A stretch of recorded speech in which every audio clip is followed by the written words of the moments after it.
Welcome to a Wednesday afternoon edition of 580 Sports Talk. I'm Brendan Dorzinski. He is Dan Lucero, and we are here with you for the next 3 hours talking all things KU, K-State, Chiefs, NFL Wildcard Weekend, and so much more. Big 12 basketball in general. A couple more games coming up tonight. What a night of basketball here in our listening area, Northeast Kansas, the I-70 corridor, whatever you want to call it. Incredible night of basketball. K-State survives against Oklahoma State in a rock fight of a game, at least relative to what they had been doing through the first 3 games of Big 12 play. KU played like absolute dog doo-doo for 35 minutes. Absolutely horrendous basketball. And then in the span of 5 minutes, looked like the greatest team of all time. It came back and finished the game in an 18-4 run to beat Oklahoma. That game was a lot. To be blunt, it was a lot of crap. That game stunk. It was a horrible, awful, miserable basketball game to watch. KU just got hot at the right moment, and Oklahoma didn't have enough dudes. So we're going to talk about both of those games coming up this hour on 580 Sports Talk. Dan was at Bramlage Coliseum. I was at Allen Fieldhouse. We'll talk about both games from last night. We each got to watch a little bit of the other one as well, so we'll get you our reaction to that. We'll also play One Gotta Go coming up later on this hour. Let us know your thoughts on what happened last night. Hit us up either on the Big O Tires text line, 785-272-9429 is the text line number, or you can comment on YouTube as well. Sports on 580 WIBW is the YouTube channel. Comment section is open. Let us know your thoughts on KU and K-State from last night. By the way, and we'll get to the whole K-State game momentarily, one of the greatest injustices of the year already is that Keontae Johnson's dunk on the alley-oop lob from Marquise Noel was only the number 8 play on SportsCenter's top 10 last night. That is a travesty. Only number 8? Only number 8.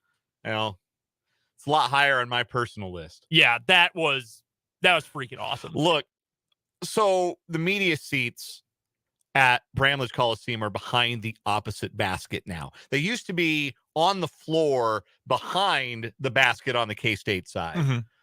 And for this year, they've been moved. Now they're right next to the tunnel, and they're on the other end of Bramlage Coliseum, and they're actually in the stands. They took some bench areas out, and they put media seating over there. So as you're watching on TV, the media seats are now to the right. They used to be to the left. Right. They're on the bench side of the visitors. So that play happened across the way from where I was seated at Bramlage Coliseum last night, and I am not kidding you when I tell you that when I saw that play happen, it was like, if you know Bramlage Coliseum, you know that the K-State end is where they hang the men's basketball retired number banners. And it was like Keontae Johnson had been holding on to the Bob Boozer banner and just dropped from the sky out of the air to catch an alley-oop pass from Marquise Noel that even Jerome Tang, who had a much closer view of it than I did, thought was going out of bounds. That had no business coming off like it did. And it's not like, oh, he got a palm to it and then forced it in gently. No, he caught it, cocked it, rocked it, and just about brought down Bramlage Coliseum. As good a play live as I've ever seen. I mean, I'll be thinking about that one. That'll be one I remember for a very long time. That was tremendous. So we'll talk about that game here momentarily. KU coming up this hour as well. We'll get to some NFL talk today. We will look ahead to Wildcard Weekend. Some questions for the 6 matchups between Saturday, Sunday, and Monday coming up in the NFL this weekend. Tim Fitzgerald will join us bottom of the 4 o'clock hour for the Azura Credit Union Wildcat wrap-up. We'll look ahead to tonight's action in the Big 12. We've got our 580 Sports Talk headlines. What is wrong with you? So much more coming up on this edition of 580 Sports Talk. And again, you are welcome to be a part of the show on the Big O Tires text line, 785-272-9429.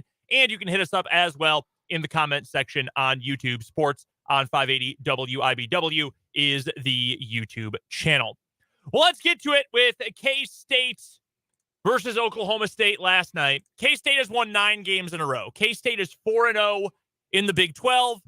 And I was wrong yesterday. I overlooked something. When I said the next big test for K-State was going to be, what do they look like after a loss? How do they respond from an emotional loss or a letdown game or whatever else. How do they respond to that? I said yesterday that is their next big test. I overlooked playing in a game totally unlike what they had done up until this point. The lowest scoring game for Kansas State in Big 12 play entering last night, they scored 82 points and won by 6. Okay? They scored 116 in a game. They went to overtime and scored 97. They've been scoring a ton of points. Last night, not that kind of game. They didn't get out of the 60s last night. They hadn't played a game like that in quite a while.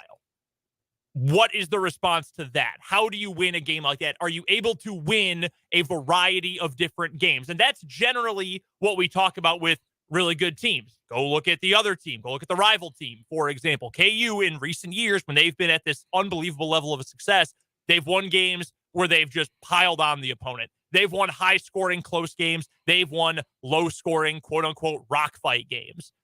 Could K-State do that? Could they win a game that was so much different than what they had done before when, again, they were going to face some adversity from a team that had something to prove, that plays tough defense, that plays well for its coach, is well-motivated? And they did. And they got great performances from the superstars who need to be great. Marquise Noel, who worst game of this stretch, and he still had over 20 and 10. No, 7 assists. 7 assists, sorry. Averaging 10 per game. That's what the number is. He's averaging 20-plus points, 10-plus assists over the last 3 games, while shooting 50% from the floor and 50% from 3. That's unreal. That is unthinkably good. Keontae Johnson had a big night. Desi Sills had a good night scoring the ball. You needed that third option, and that was enough to get it done. It was a hard game. And it's always hard. Every game in the Big 12 is hard, right? But there's a difference between a hard, close game and a hard, physical game. Like, the games in Austin were hard, and in Waco, and even the home game against West Virginia, those are hard games because they're close and they're down to the wire and you have to execute down the stretch. But they're also kind of fun when you're scoring like that. Like, it's fun to be in games like that. It's fun when everybody's getting their numbers, when you're making shots, when you're out on the run and you're throwing down alley-oops and things like that. And Jerome Tang said as much after the Texas game, right? That I'm a defensive-minded coach, so it gave me a headache, but that's a fun game to be a part of. Right. It's not easy to win a game, but it is fun to play in those games. Last night was a hard game. I asked Keontae Johnson directly last night in the postgame if that was the most physical game they've played all year, and he said without any hesitation, yes. Yes, it was. Oklahoma State, number 1 in the conference in field goal defense for a reason. They don't give you anything easy. They blocked 6 shots. It felt like a dozen, and that was without their 7'1" big man. Musa Cisse didn't play. He was not available for Oklahoma State last night, and it would have made the matchup much tougher for Kansas State if Cisse had been able to go. Caleb Boone filled in just fine, had a big game. He's really playing well for them. I think he had 23 last night, but there were certainly some scenarios where that size and that physicality and that effort on defense, it visibly frustrated Kansas State's players. You could see it in the first half. There was a point where I think they were 3 for their first 15 from 2-point range. And it was only the fact that they made 5 threes in the first half, including a Cam Carter buzzer beater, that really allowed them to keep it close. That and the fact that Oklahoma State, for all of what Caleb Boone did last night, they don't really have a go-to guy. They don't really have a bucket getter. That's been the big thing missing for Mike Boynton, other than the Cade Cunningham year. In the time he's been at Oklahoma State, they don't have that dude who just go get you a hoop. And I think that is part of the reason they struggle to get over the line in close games like the one last night. But anyway, back to my original point. It was a hard game. And K-State never got to play the game they wanted to play. Oklahoma State threw a wrench in their transition offense. They got back and got into passing lanes and forced deflections and steals and turnovers that were critical in keeping Kansas State from really building a lead. But the Wildcats understood that's what this game was going to be, and they worked their tails off on the defensive end. Mm-hmm. There were a lot of instances, more than a handful of instances, because K-State, they're long on the wing, and they like to switch, because especially when they don't play a true 5, they like to try and switch everything out on the perimeter. Well, a lot of times those switches end up with Marquise Noel pinned on the post against a big guy, but K-State work your butt off on defense and deny that entry pass. There were a lot of times Boone or Tyreek Smith begging for the ball against Marquise Noel, and it never came inside because K-State was shutting off the passing lanes, working hard to deny that entry pass, really doing a fantastic job making sure Oklahoma State didn't get a lot of easy offense either. They ended up dead even on the boards last night, which is a stat that surprised me because you look at second chance points last night. There were 16 second chance points for Oklahoma State. K-State didn't have a single second chance point. That was what kept the game close. 16-0 was the second chance point margin, but rebounds were dead even. And even Marquise Noel, smallest guy on the floor, ended up with 5 rebounds. And defensively, this was the kind of effort I felt like they would be capable of when I saw them early in the season, knowing Jerome Tang's reputation, the program he came from. They held Oklahoma State to 8 for 35 from the field in the second half. Just nothing was easy for Oklahoma State. Everything was contested. They did not get a lot of open looks. It was a really outstanding defensive performance, and it had to be. Yep. It had to be because it was hard for Kansas State to score. It was hard for them to get out and run. It was a gritty and grimy game, and sometimes you got to go into the mud and pull one out. And Kansas State proved last night that they could do that. I mean, especially in Big 12 play, right? Like, not every game is going to be fun. Not every game is going to be, well, certainly not easy. You've got to be able to win games like that if you want to win the league. If you want to be a factor in the league, you've got to be able to win games like that. So you give K-State credit in that regard. How do you think that the Superstars played overall, given the nature of the game, given the fact that Oklahoma State is a good defensive team, a well-coached defensive team, and they wanted to make things difficult on the offensive end? I know they both got their numbers, but how do you actually think Noel and Johnson played? It was a hard game for Keontae Johnson. He started 1 of 7 from the field, and you could tell early on he was one of the guys that was visibly, like, you could tell in his body language, his facial expressions, you could tell he was frustrated. You could tell he felt like maybe Oklahoma State was getting away with some rough stuff on him, but he was 1 for his first 7 from the field and kind of forcing it a little bit. But he made up for that going hard on the glass, working really hard on that particular aspect of the game. He talked about that afterward, knowing that since the points weren't there for him early, he had to help out in some other ways. And then in the second half, he got going, and then Noel kind of fed off of that and hit a couple of 3-pointers from like Solomon. And all of a sudden, K-State had a double-figure lead, but it was Keontae Johnson that got him going. A couple of baseline jumpers. He had an and one opportunity. And again, you can be frustrated, you can struggle, but you got to rise up and you got to meet the moment. And I felt like Keontae Johnson did that. Marquise Noel was just solid. Just you expect it from him now. Just solid, just exactly what his team needed. In every way, worked his tail off on defense. Like I said, smallest guy on the floor. He ends up with 5 rebounds to help keep that margin close, which they absolutely had to do against Oklahoma State. It was a game where they probably weren't. It wasn't an A-plus offensive game from Keontae Johnson, but end of the game, when it was time to stand up and be counted, they made the play of the year in the Big 12 so far. I think you can say that alley-oop. Well, without a doubt. It just defies, like, I don't know how you react to things. Like, when you're at a football game, you know, there's the no cheering in the press box rule. Everybody knows it. They read you the disclaimer before the game. So you're pretty accustomed to sitting there. And this is a working press box. This is a working press box, a quiet working space. And maybe you murmur something to the person next to you or the people next to you, but you're pretty good at keeping it in check. When basketball, especially now at Bramlage, you're among the crowd in a way that some of the press is among the crowd at Allen Fieldhouse. You feel like you're part of it. And you want to react, but you can't really react because that's not, you know, your job is to report on what you see and not react to what you see. But there were some things you see you can't help yourself. I threw both my hands on my head. I did the whole hands on head, like the Cobra when I saw that dunk, because I had to. It's like I had to hold my brain in place. Was what happened when I saw that play. No, my go-to move is I like grab the table, like I kind of go back. Oh my God! I grab my head. I try to keep my brain in, and I grab my head. I also, instead of saying something out loud, well, I did go ooh, like KU was warming up, getting ready for their game. I did text my wife a couple of curse words though. She was intently watching the K-State game. I said, "Holy, yeah, wow, yeah, no," and it The crowd was terrific all night. It was a bit of a late arriving crowd. There was a lot of traffic on Kimball.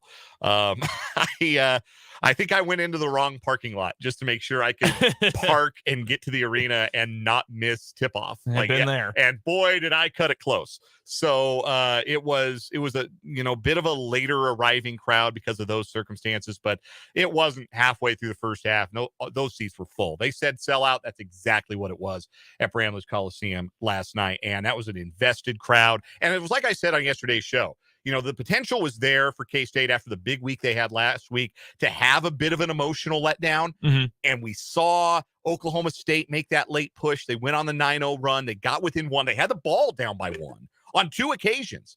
And K-State got stops both times. But that's an instance where a home crowd can lift a team.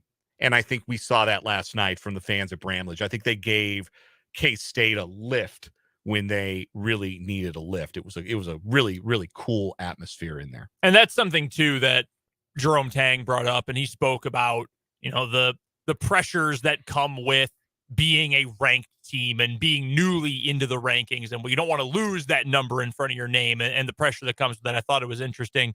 Then he talked too about the crowd and the impact that had. He's a big metaphor guy, loves making comparisons and analogies to things. And he's made a couple in the last few games about Marquise Noel. And we've got some audio here that I know you pulled out specifically.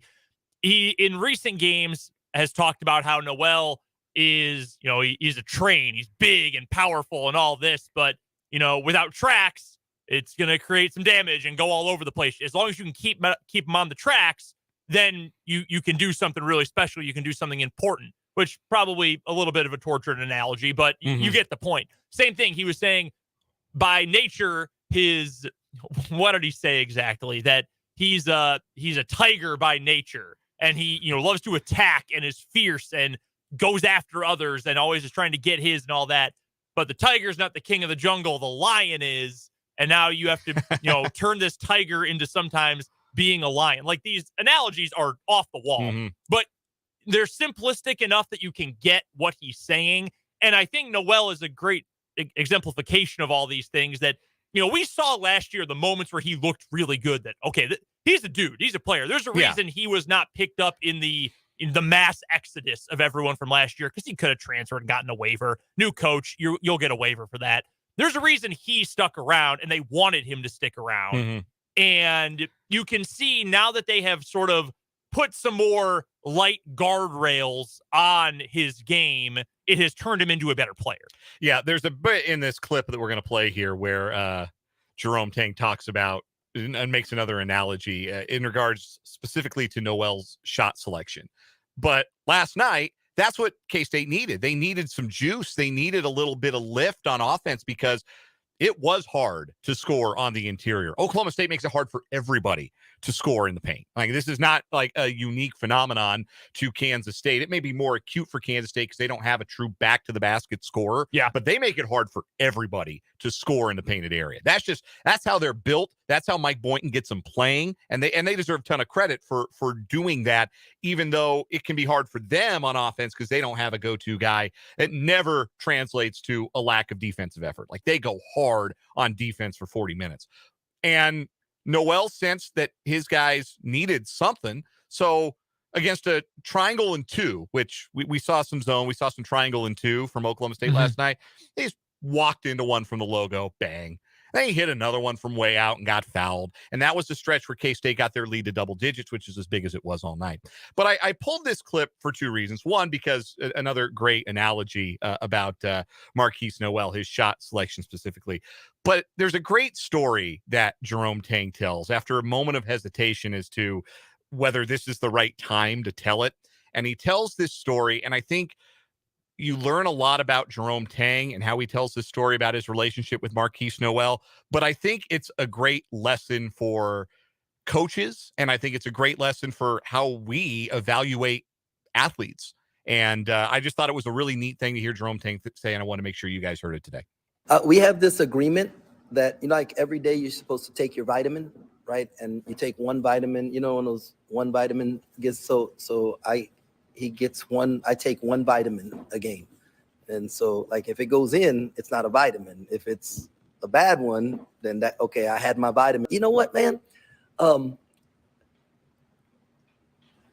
I don't know if this is the set-in to tell the story, but I spent like the first part of the season and in preparing, maybe focused too much on what our guys couldn't do, or maybe somebody else has somebody that's better than us, and I heard a sermon and the pastor talked about, that the king wasn't a good king, and the Lord told the prophet to tell him you got the arrow in your quiver, shoot your arrow. That is your arrow. And God was really telling me that, look, Keith is my arrow. I don't need to look at everybody else's arrow, what they're doing, and say, he's my arrow. And we had a meeting in my office, and I just told him, I apologized to him. And I said, bro, you are my arrow. We're going to win this battle with you. And we prayed together, and I asked him to, one of our thing was like, I want him to learn to see the game through my eyes, and I want to learn to see the game through his.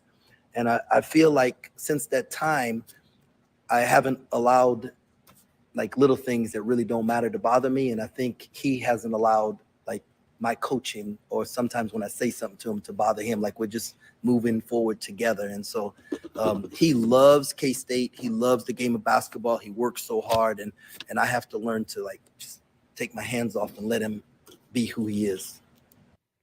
So that was Jerome Tang last night talking about Marquise Noel. And I just thought that was such a neat anecdote, a neat way to say, a lot of times you're guilty of looking at something and evaluating it by what it isn't. And Marquise Noel is not big. Like that's the first thing he's not, right? He's listed at 5'8" in the program. Yeah. Probably means he's closer to 5'7". That's what he's not. What he is, he's tough as hell. He's confident. He's played a lot of basketball, and he came up in an environment where you've got to be tough and you've got to be gritty. And that's where he learned to play the game in an environment like that. And so embracing what Marquise Noel is and saying, look, you're the arrow I've got. We're going to win with you. We're going to win because of who you are. Not worry about what might happen because of the things you're not. We're going to win because of who you are. And I think that's probably bled over into how Jerome Tang handles the rest of his players, not focusing on what these guys aren't or what they can't do, but getting the most out of what they are and what they can do. And I thought that was really neat. You get cynical after a while doing this, and coaches' press conferences can be a lot of, droll cliches, and you just kind of roll your eyes at some of the coach speak after a while. But that was genuinely moving to me, sitting in the bowels of Bramlage Coliseum, listening to Jerome Tang say, Marquise is my arrow. I thought that was really, really cool. That is really cool. You can tell, because I think some things, and I don't mean this to be a criticism of Jerome Tang. Again, he gets kind of on tangents, and his stories do kind of wind. And again, he loves to make analogies and metaphors, but you can tell there's purpose behind it. You can tell he's just a passionate guy, and he's passionate about people and his players. So I think for a guy like that sort of story, that sort of anecdote really does stick.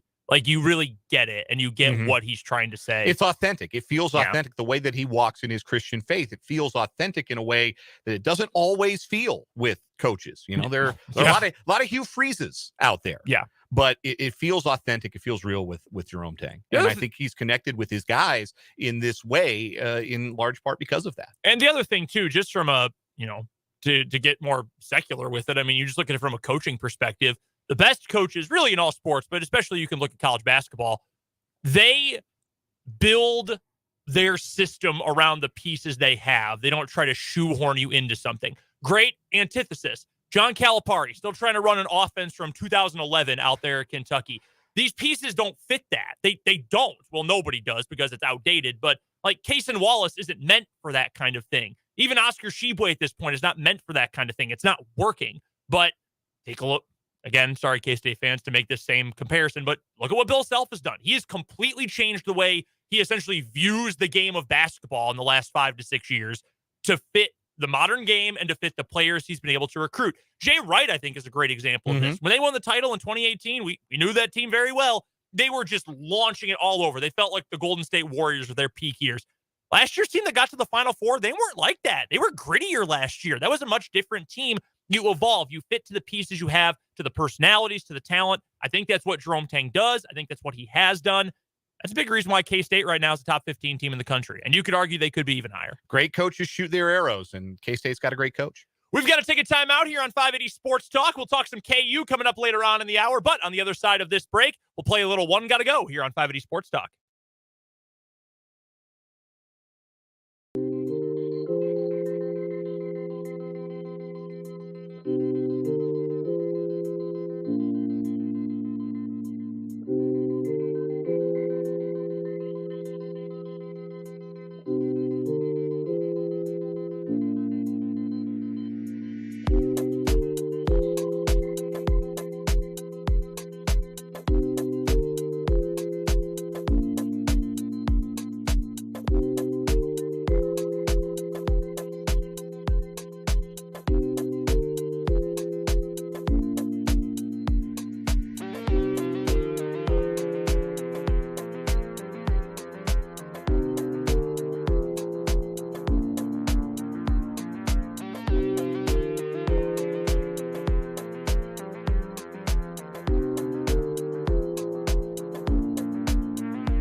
Gotta go.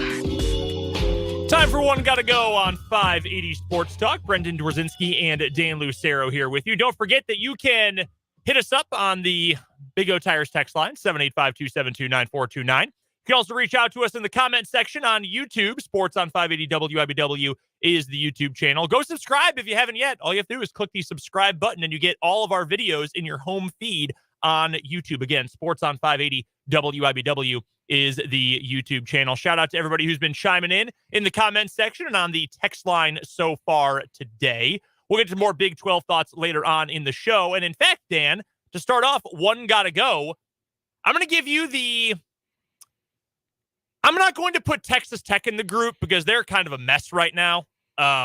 They fell after last night's game all the way to 62nd in KenPom, which if that's the worst team in your league, you're doing really well, but they are a mess. Yep, I may need to consider my Texas Tech is going to be fine take, although last night could have been just a case of sometimes when a freshman with a lot of confidence is your lead guard and they play a bad game, things kind of crumble around it. Yeah. Like the Pop Isaacs experience is going to be a fun one, I think, on a lot of nights. But I think on the nights when it's not so fun, it looks like what it looked like last night in Ames. There will probably be a game or two that he wins for them almost single. Hell, he almost brought them back against KU not all that long ago. And there will probably be a game or two that he almost loses single-handedly for them. That's what happens in that kind of situation. He was 1 for 9 from 3 last night. Yeah. Ooh. So we're going to go with the other 4 teams in the bottom half of the league. One's got to go. The one who you think, yeah, I'm out on them. Mm-hmm. Oklahoma, they're 1-3 in the league. Oklahoma State, 1-3 in the league. Baylor, 0-3. West Virginia, 0-3. Baylor and West Virginia play tonight, in fact. One's got to go. Who's the worst of that group? Okay, so it's not Baylor because I had the exact same one got to go prepared, except I was including Texas Tech and not Baylor. All right, fair enough. So I'm setting Baylor aside because I think they're going to be West Virginia tonight. I mean, they're the preseason favorite to win this league for a reason. Mm-hmm. I still think they're going to be fine. They're going to have to win a road game. They haven't won a true road game yet, but I think they're going to be just fine. Of the others, like with Oklahoma State, they're so good defensively that I think they're going to find some ways to be competitive night in and night out. My big concern for them, like I said, is like when they need a hoop, like who are they going to? Are they going to Caleb Boone? Are they going to Bryce Thompson? Like where do they go when they've got to have it? When they've got to score? And I don't think they know, and I think that makes it tough in a game like last night's. So that's my hesitation with them. With Oklahoma, they're kind of young. They got a couple of veterans. Sherfield was really good last night. Tanner Groves, maybe less so. West Virginia, to me, they were the team I thought might finish last in the conference coming in. And while Bob Huggins will get the most out of them, and they've got some length and they've got some shooting, I feel like it's them. I can point to something good that Oklahoma State does. And Oklahoma, I can point to something they do really well too, which is run teams off the 3-point line. They make you beat them from the interior. Like they eradicated Grady Dick last night. KU was able to ultimately exploit Oklahoma's commitment to not allowing the 3-pointer. Our friend of the program, CJ Moore, did a great job breaking all that down on his Twitter account last night. But West Virginia, I can't point to the one thing they do where I feel like this is going to get them some upsets against some really good teams. And so for that reason, it's West Virginia's got to go for me. I don't really see the vision with West Virginia. Like, it just doesn't feel like it fits all together. Because, they've got a couple nice pieces here and there. And, they might do a couple of things well. But just watching them this weekend, and I know KU's really good. It's hard to play KU even at home. But I just don't really see the ultimate goal with this team beyond like, well, you want to win games. No, but I mean, like, what do you want this team to be? I think you can see that with everybody else in the league to a degree, and a lot of them are fairly similar. There's a lot of overlap. I don't see it with West Virginia, and that's why I'd have them out too. By the way, to Oklahoma, to that point, they are 1-3 in the league. Their 3 losses are to Texas, Iowa State, and Kansas, which is a group of 3 ranked teams by a combined 8 points. If they had more dudes, they're 4-0 in the league. Like, I think Porter Mosier's an awesome coach. I love what they do defensively. I think offensively, it looks like there's some vision there for what they can be as well. I just don't think they have enough talent, enough offensive talent to get over that hump. They're really close, though. And playing that, you know what they are in basketball, maybe not quite as successful as Texas Tech was. When you talk about how Texas Tech is just going to be awful to play in Big 12 football going forward, what do you say, a trip to the dentist? Yeah, like every a trip time? to the dentist, yeah. That's Oklahoma. Because KU and Oklahoma played almost this exact same game last year, both in Norman and in Lawrence. Like, they are just nasty to play against. A little bit more talent. I think they're a top half of the league team. So I'm on with, I think they're good. I think Oklahoma State's going to be fine with their defense. I still believe in Baylor because they've had so much success. West Virginia, I don't see it with them. I think it was a mirage to start the season. Yeah, I'm kind of there too. It feels like their Ken Palm ranking is a function of their schedule because they played a really difficult non-conference schedule. They're not. They just don't feel like they're really great at any one thing. Where at least I can point to something for Oklahoma and definitely, I mean, Oklahoma State's up to number 7 in the country in adjusted defense after last night. Pretty good. One spot behind Iowa State. I know I stole yours. Do you have another one in the chamber? I don't. No, that was mine. Well, we're going to continue our basketball-heavy first hour coming up on the other side of this break. We'll talk some Kansas Jayhawks basketball, another Allen Fieldhouse classic. Not a fun game to watch until the very end if you're a KU fan. We'll talk about the Jayhawks win coming up next on 580 Sports Talk.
Brendan and Dan back here with you on 580 Sports Talk on this Wednesday afternoon.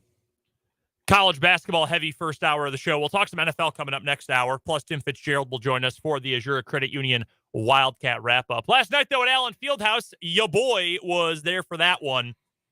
And I said it earlier. I teased it before the last commercial break just now. That game was awful. It was a truly miserable, awful game to watch. There were so many fouls. There were 62 free throws in the game. There were 48 in the second half. KU shot 31 of them. There were 28 fouls called in the second half, including a technical foul on both sides. It was... Pray tell, was Doug Sermons officiating this game? Doug Sermons and Keith Kimball. Oh.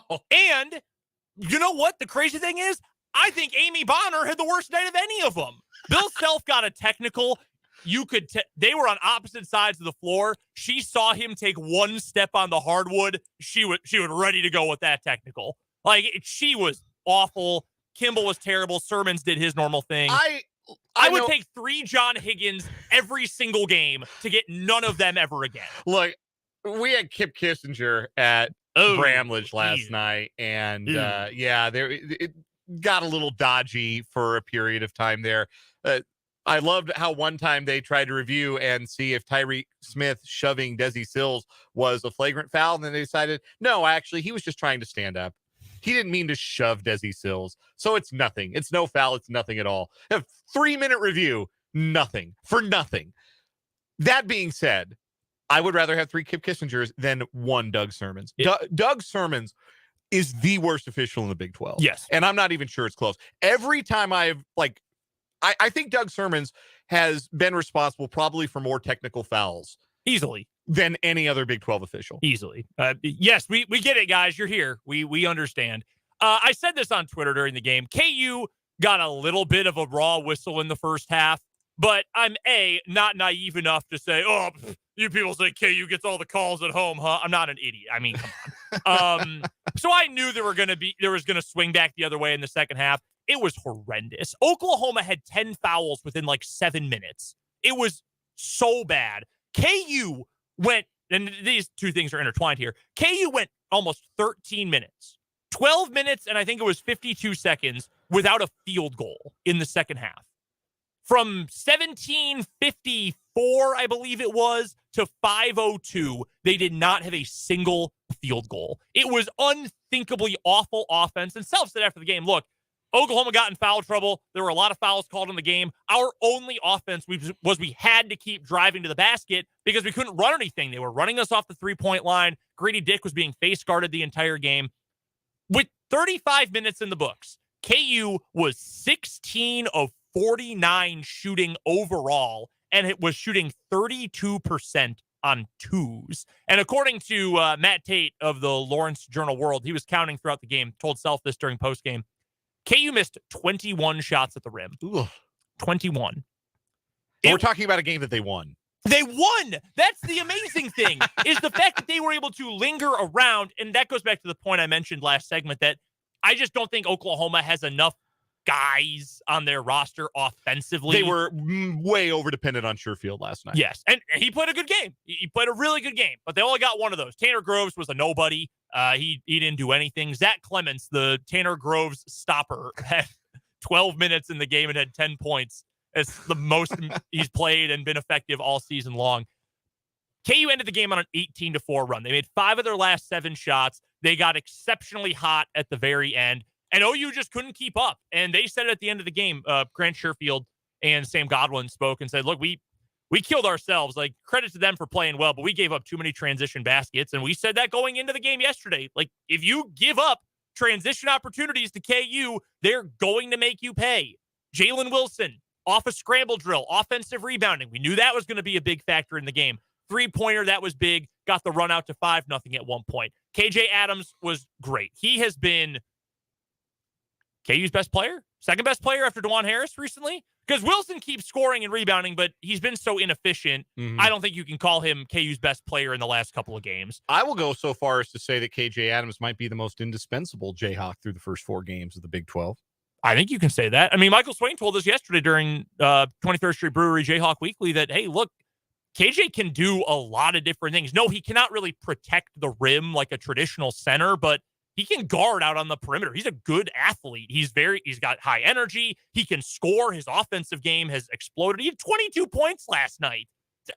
No one would have expected that. Like, if he had scored 12, okay, sure. 22, they couldn't stop him. And you mentioned that, too, earlier on this hour, that Oklahoma was running everybody off the 3-point line. They just forgot to guard KJ Adams multiple times. So when you have a guy who can finish like that, go take it. And you've got a guy like Harris who can distribute and get him the ball in the right spot, you're going to be just fine inside scoring. That brand of basketball is not going to win the next 2 games for KU. It's just not. If you play that inefficiently on offense. Now, granted, I don't expect KU to miss 21 shots at the rim against Iowa State or K-State. If they do, they will lose, though. You cannot win against teams that are that good, undefeated in Big 12 play. Home, road, it does not matter. Although Tuesday, especially 6 days from now, at Bramlage, you miss that many shots, you're toast. You're going to get run off the floor. But you still found a way to win. And it's, I think, to me, a traditional glass half full or glass half empty. If it's half full, hey, we played like garbage for the vast majority of the game and still won. That's championship basketball. Glass half empty is oh my God, we're going to get destroyed by better teams in the Big 12, because Oklahoma is solid, but they're not great, and they should have won that game for all intents and purposes. But in the end, 18-4 run at Allen Fieldhouse in 5 minutes, and the game completely flips on its head. Yeah, one of those Bill Self likes to call them building wins, and it kind of felt like one last night where the snowballs just started rolling downhill, and it got to the point where it felt inevitable. Before Kevin McCullough's go-ahead basket, it felt inevitable that's the conclusion that game was going to reach. As Mark kind of puts it on our YouTube comments in the live chat, KU's played some great games, and they played some good games, and they played some ugly games, and the common denominator is they keep winning all of them. And finding a way to win, obviously, that's the hallmark of a team that's a contender, a team that's a champion. That being said, that's 3 uncomfortable wins against teams that are in the bottom half of the Big 12 right now. You would like to see K-State, or KU rather, be more convincing. And I think that's coming. Like, they're going to have a performance where they take a team that's off to a good start and they beat them pretty good. And I think that might be coming Saturday. Maybe I'm missing something with Iowa State. They, according to Ken Palm, they got the best defense in the conference right now and number 6 in the country. But for me, I just think there's more depth and more scoring options for KU than Iowa State's going to be able to handle. Yep. But I guess we'll see. We'll see on Saturday. But yeah, you would like at some point to be convinced by this KU team in a Big 12 game against a good team. Convinced in a solid 40 minutes, front to back, no issues, keep a team at arm's length all night. Thought they do that with Oklahoma. And, the pace of the game certainly had something to do with that, with all the free throws. It's hard for a game like that to find flow, and that benefits the underdog. Of course it For does. sure. But KU, championship mentality, kept their composure and made the run when they had to make the run. It is pretty crazy that now in 2 games in Big 12 play at home, Oklahoma State and Oklahoma have resorted to just face guarding Grady Dick. Like, you cannot let him get the ball. At all costs, do not let him shoot the 3. That's a true freshman we're talking about. Yeah. And I saw folks on social media last night who were saying, we sure that he's a lottery guy? Because this is now twice he has done, effectively nothing major, nothing groundbreaking in Big 12 play. Yeah, man, that's because 90% of their defensive energy is focused on don't let him touch the ball. Like that, yes, he is that good. True freshmen don't get that kind of treatment. It's not quite Durant treatment, but that's pretty high praise for an 18-year-old. I think KU is going to be fine. Iowa State's going to be tough. And that game next Tuesday against Kansas State, you're going to be there for that one at Bramlage Coliseum. That's game of the year caliber stuff. And the meeting, whatever it is, 2 or 3 weeks later at Allen Fieldhouse is going to be the same way. Yeah. That is going to be unbelievable. I think for this game, it's kind of hard to analyze because it was such a poorly played game, and it ended in a way that every single Big 12 fan and follower, or just someone who knows college basketball and knows the Big 12, they knew that was going to happen. Like, once in the last decade has there been a game that was played out like that KU actually lost. Right. And everyone knew. Once Oklahoma has not won in Lawrence since 1993. They have not won since I've been alive in Lawrence, and they play every year. That is amazing. Like, everyone knew how that game was going to end. Sometimes I forget they lost the Buddy Hield game, that triple overtime right? game. Like, isn't that insane? Oklahoma didn't win that game. I think, and I hate to use these stupid old tired cliches, but this feels like a KU team that at some point is going to need a loss to sort of refocus. Last year, to spur on they had the 2 losses late, but it was the Kentucky loss. Everyone thought the season was done after they got waxed by Kentucky. Well, they ended up winning the national title. I'm not saying it's going to be the same situation this year, but I do feel like at some point there kind of needs to be a refocusing moment, and that happens a lot. And Self even said last night, hey, my teams historically struggle late January. Look at our schedule. Would you be surprised by that? I certainly wouldn't be. We're going to take a time out here for our national and local news at the top of the hour. A lot of college basketball here this hour. We'll lead off the 4 o'clock hour, though, with some NFL talk looking ahead to Wildcard Weekend. We'll also have What Is Wrong With You, and Tim Fitzgerald will join us for the Wildcat wrap-up. All that and more is coming up in the 4 o'clock hour of 580 Sports Talk.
Hey now, 4 o'clock hour of 580 Sports Talk coming your way. Brendan Dworzinski and Dan Lucero here with you. Thank you so much for joining us on this Wednesday, January 11th, 2023. Tim Fitzgerald of GoPowerCat.com is going to join us coming up at the bottom of the hour for our Azura Credit Union Wildcat wrap-up. We've also got What Is Wrong With You coming up later on this hour. And we'll get to some NFL talk here in just a moment. If you missed anything from the first hour of the show, you can go over to our website, 580wibw.com. Got a new look on the website as well. Changed the fonts and the layout a little bit, but it's just as easy as ever to find the podcast version of the show. 580wibw.com. The podcasts tab, is still right in the middle of the page. Hover over that. The menu will pop up with the different shows we have here on 580. Just click on 580 Sports Talk and boom, you'll find the hour-by-hour podcast breakdown of the show. Also, over on the website, 580wibw.com, if you don't want to go all the way to YouTube to watch the show, and you're saying, man, I want to watch, but I don't want to have to go to YouTube and search for the channel. Well, one, you can go subscribe to us. But two, you can just head right to our website, and the post is right in the middle of the homepage. That's right, 580wibw.com. Right there in the middle is the link to the video you can watch right from the website homepage. Nice, easy, simple. So many different ways for you to find us and interact with us either on the Sports Voice of Kansas or on YouTube as well. Of course, that text line number, 785-272-9429, the Big O Tires text line. And if you do want to watch the show, you can do so on YouTube. Our channel is Sports on 580 WIBW. Again, subscribe if you hadn't. Best way to find all of our posts, all of our shows, all of our recaps as soon as they go live. Let's get to the NFL. Looking ahead to this weekend, it is Super Wildcard Weekend. First question in terms of just being a fan and viewing and watching the game. By the way, no Nickelodeon game this year. We did find that out the other day. What a drag. No Nickelodeon game. They kept that for Christmas, but I will be honest. The broadcast could not be better for the playoffs than it was for the Christmas Day game when Patrick Starr insulted Russell Wilson, which is one of the funniest moments of the NFL season. Absolutely. One of the things I'll remember like 50 years from now. Like, what do you remember about the 2022 NFL season? I remember Patrick Starr just cooking Russell Wilson on Christmas Day. That's not what he wanted to cook. Oh, no. All-time funny moment for the Nickelodeon broadcast. Did you know the voice of Patrick Starr was Dauber from Coach? Yes, I did actually. I didn't. That was delightful to find out. I loved SpongeBob growing up. I still love SpongeBob. I've watched it a couple of times, like late at night. Oh my God, I've watched SportsCenter 4 times already. What else should I put on? I've put on SpongeBob. So the closed bracket, the closed end of my bracket on watching Nickelodeon in my life was probably like Angry Beavers and Cat Dog. Classic. So I kind of just missed the whole SpongeBob thing. I was starting to age gracefully out of cartoons at that time. And so I never got into it or watched it or anything like that. I think it debuted in 1999. So I was 4 or 5 years old when it came out. So I was like right up my alley. Sure. So yeah, I still find some of the old episodes very funny. But beside the point, 6 games on. Fox, CBS, NBC, ESPN all have games this weekend. 2 on Saturday, including your favorite team. 3 on Sunday, and then the single game Cowboys versus Bucks Monday Night Football as well. That game is going to get the Manning cast treatment as well.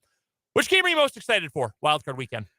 Honestly, I think the game that has the chance to be the best game of the 6 is the Chargers and the Jaguars. And I can't believe I'm saying that I'm excited to watch a 9-8 Jacksonville Jaguars team on Wildcard Weekend, but they're playing really, really good football.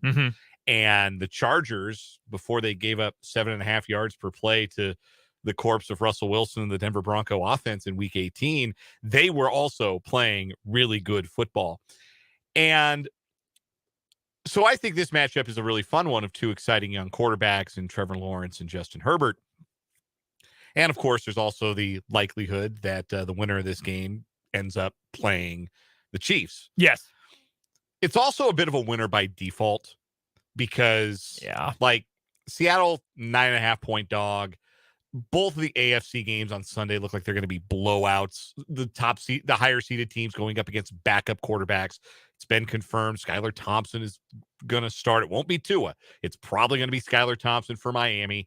And it looks like it's going to be Tyler Huntley for Baltimore against Cincinnati. So those games probably going to be non-competitive. But we are a pro Skylar Thompson program. Skylar Thompson's third career start on the road in the playoffs at Buffalo, playing for a warm weather team going to cold weather in January, that's not a recipe for anything good. I don't know what the weather is going to be like in Buffalo this weekend. They've had bad weather like every week for months at this point. It doesn't favor good conditions for our guy, Skylar Thompson. I would love for him to go out and ball out in that game. I don't have a whole lot of faith in that happening. But I'm with you. I mean, right. The schedule is not like I'm going to watch every single game and I'm going to be, to some degree, I'm sure, entertained by every single game. But we usually are. Honestly, like, not many of these matchups really grip you for any reason. Like 49ers Seahawks divisional matchup. Pete Carroll's a good coach, has coached well against the 49ers in the recent past. 49ers are a machine right now. I mean, they're playing as well as anybody in the NFL. They are.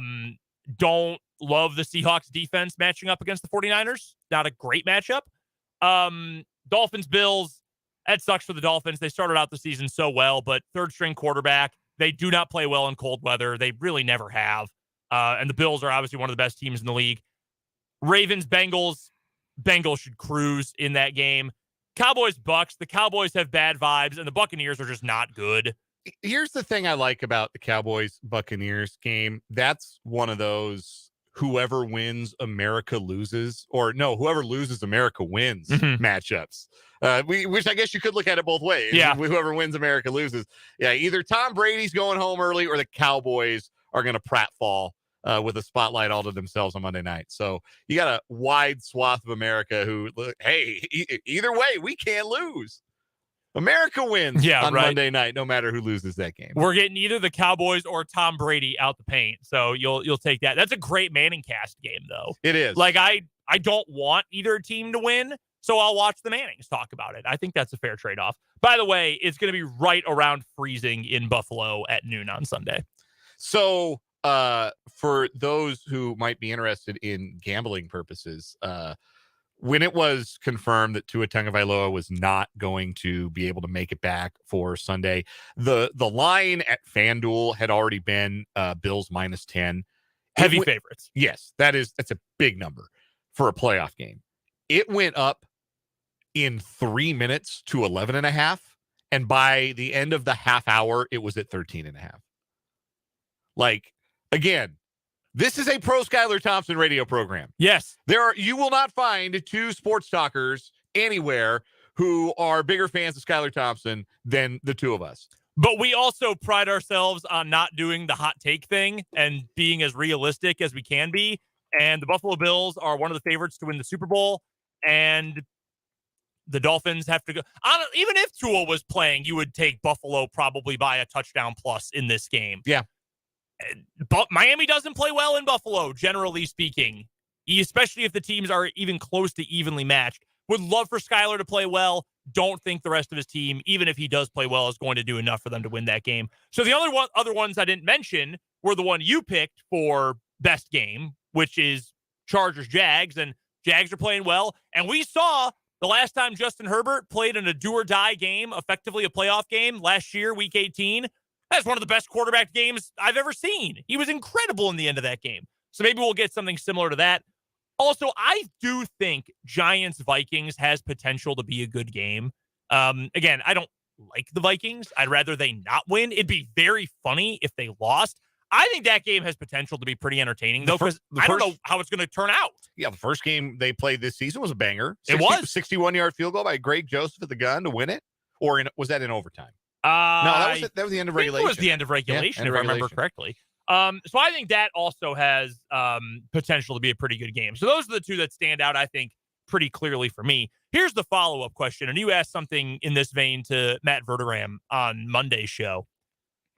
Which wild card which wild card team? So you're looking at Chargers, Ravens, Dolphins in the AFC. You're looking at Cowboys, Giants, Seahawks in the NFC, 5 through 7 respectively for both conferences. Which wild card team has the best chance to make a run? As I'm sitting here right now, we won't make picks until Friday's show. But as I'm sitting here right now, I don't think I'm going to pick a single wild card team to win this weekend. That being said, like, I would have been all over the Cowboys bandwagon as recently as like 2 weeks ago. I would have thought, hey, this is a Super Bowl team.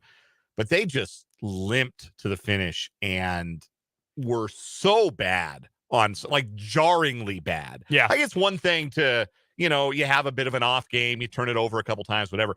Dak Prescott played like you would have expected, like a first-year guy making his first start to play. He was hideously bad.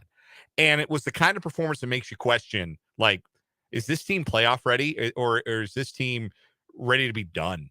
Like, are they ready to go home, packing in? So I don't know what's going on with Dallas right now, but they've got the kind of defense, and it's why I'm still kind of leaning with them.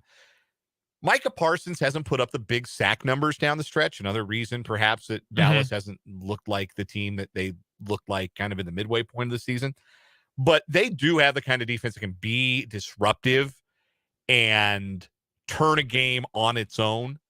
I think of the 6 wildcard teams, they have the highest ceiling of any of the wildcard teams. Maybe the Chargers. But again, Chargers come in off a performance where, and I know that they eventually sat their starters and only lost by 3. Gave up 31 points to the Broncos. 7.5 yards of play. Yeah. They were getting toasted. And the Jaguars have some dudes who can go deep too, and a quarterback who can throw the ball deep. And so the Chargers going in, you don't want to go in on the heels of a loss that your own players are calling demoralizing in the postgame locker room. That's usually a bad way to go into the postseason. So, yeah, it's the 5th seeds in both conferences. I'm completely writing off. You don't normally start a backup quarterback in the playoffs. Yeah. Like, and win. And there are obviously historic exceptions, but look at the teams those guys were on. This year's Ravens and this year's Dolphins. It ain't the 1990 Giants. Like, yeah, not a Bill Parcells Giants team. No. So it is the 5 seeds. This is, I know, a long-winded answer, but I'd probably lean in the Dallas direction more so than, at least Dak Prescott's won a playoff game. Justin Herbert's never played a playoff game. That's true. That's fair. I'm going to go with a different NFC East team, though. I'm going to pick the Giants, I think. And I'm not saying I'm going to necessarily pick them to win against Minnesota, or if they got to the second weekend, the divisional round, I'm not saying I would necessarily pick them against the Eagles. But that's a fairly favorable matchup, right, in terms of who they could possibly face in the first 2 weeks. Everybody in the world thinks Minnesota is fraudulent. Here's a great stat for you.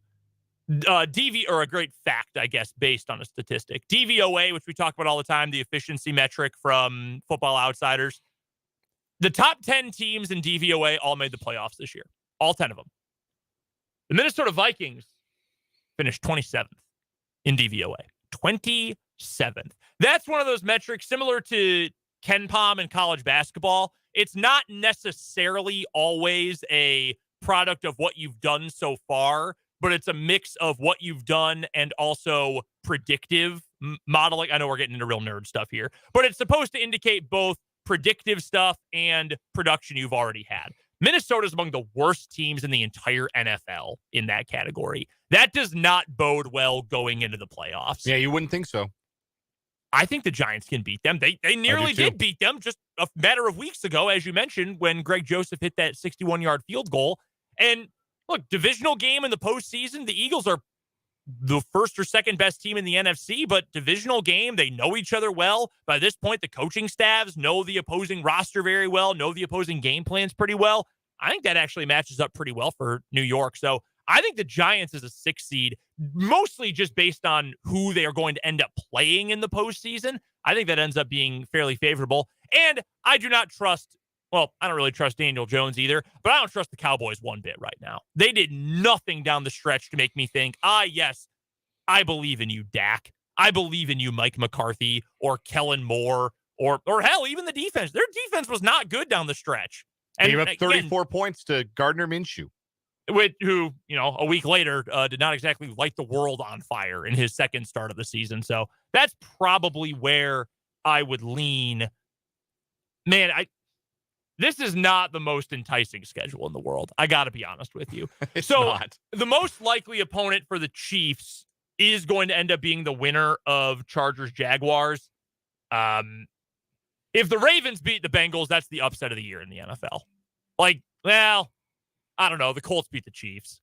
Yeah, that did happen. That's probably your biggest upset of the year. Although, based on what is on the line here, that would be your upset of the year. A texter from the 785 and the Big O Tires text line asks the big question about the Giants, which is basically the Daniel Jones question. Yeah, does he have it in him to go far in the playoffs? It is such a fascinating quarterback matchup.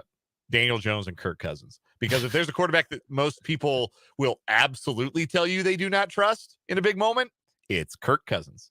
Yeah, I guess to be fair, we don't know if you can trust Daniel Jones or not because the Giants have been awful the whole time he's been there. Yeah. We don't know what he looks like. Hell, he didn't even play big games in college. He went to Duke. Yeah. And he wasn't even on those good Duke teams in the early 2010s. No. They were not very good. We have no idea what he will look like when the spotlight's on. Honorable mention, all ACC quarterback Daniel Jones. But yeah, Kirk. They took him 6th overall. This is Kirk's second playoff game because he had the one when they won the division with him in Washington and they got beat. And lost to the Packers. Yeah. That was the you like that year. Yes. That was man, has 15? he really only been to the playoffs that many times? It doesn't seem right? All right. Pro Football Reference is going to have the facts here. Yeah, what am I forgetting? So Kirk Cousins in the postseason. 2019, they lost in the divisional round of the playoffs. They got rolled on by San Francisco. They did beat the Saints in the wild card round that year. So yes, they did. Yeah, okay. They beat the Saints in overtime, in fact. Kyle Rudolph, game-winning touchdown. That's back right. to the end zone. That's right. And then the single game in 2015 against the Packers when he was with Washington. And so he's 1-2 all time in the playoffs. Oh, Even in that he did have mop-up duty when RG3 got hurt in the playoffs. Oh, yeah. Did he come into that game against Seattle? Yeah, he went 3 of 10 for 31 yards. Sounds about right. With no touchdowns, no interceptions. Yikes. That is a fascinating matchup. Honestly, if you're talking who's got more on the line, it's probably Daniel Jones because he's trying to play for another contract. Yeah, he's trying to, if Daniel Jones can go into this offseason with a playoff win under his belt, somebody got to talk themselves into him. Oh, absolutely. And I'm not sure that that's all that wild a thought. I think that at the very least, what Brian Daboll and the Giants staff have been able to do this year is, we talked about it with Jerome Tang, shoot your arrow. Brian Daboll not focused on what Daniel Jones can't do. No, he has maximized what Daniel Jones can do all year. Yeah. All year. It is a very weird group of free agent quarterbacks. I know this is kind of straying from the Wildcard Weekend. Quarterback free agents include the 2 best of them. Well, the 3 best. We're not going to include Brady because that's a totally different scenario. Baker Mayfield, Jimmy Garoppolo, and Daniel Jones. They are all free agents this year. Are any of them going to be starters next year? Garoppolo will be. Yeah, man. I think Garoppolo will be. Carolina needs a quarterback so badly. So badly. And we know they're not doing the Baker Mayfield thing again. But they're not bad enough that they can go get CJ Stroud in all likelihood or Bryce Young. I guess you could try for a Levis or a Richardson. I don't personally see it with either of those guys at the next level. I mean, do you just say, hey, let's start Jimmy for 2 years? You could do worse. He can probably get you to 9-8. Jimmy to the Jets feels too obvious. We're also not including Derek Carr here. This Carr's going to be in the mix. Yeah, Carr's going to be in the mix. One way or the other, he will be available. Tom Brady might be in the mix. There's a lot of variables. But no, I think somebody could talk themselves into playoff winning quarterback Daniel Jones. Here is the other question, because some team will be dumb enough to do this. Who talks themselves into signing playoff covered the spread against Tom Brady quarterback Taylor Heineke? Someone's going to do it. Probably Washington if they keep Rivera around another year. Heineke and Howell. That's your duo. Let them fight it out. I think it was yesterday. Was it yesterday or Monday where I said that's a destination that makes a lot of sense for Derek? I think it was yesterday's show. Yeah. Man, that is bleak. Yikes. We do have to take a time out here on 580 Sports Talk. On the other side of this break, we have What Is Wrong With You, and Tim Fitzgerald joins us later on this hour. It's all coming up on 580 Sports Talk.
It's time for What Is Wrong With You on this Wednesday afternoon. Brendan and Dan here with you on 580 Sports Talk. The deputy theft is still our reigning winner in What Is Wrong With You for the week. The gentleman, the deputy in Snohomish County, Washington, who kept committing theft, kept committing burglary. Just stealing from the Home Depot every time he was working there while moonlighting as a security guard, and then thought, I won't get hit with felony charges because I'm not stealing more than $750 of items at a time, not understanding that if you can establish a pattern, then they can add it up and you get charged on the aggregate theft, which is, in fact, a Class B felony.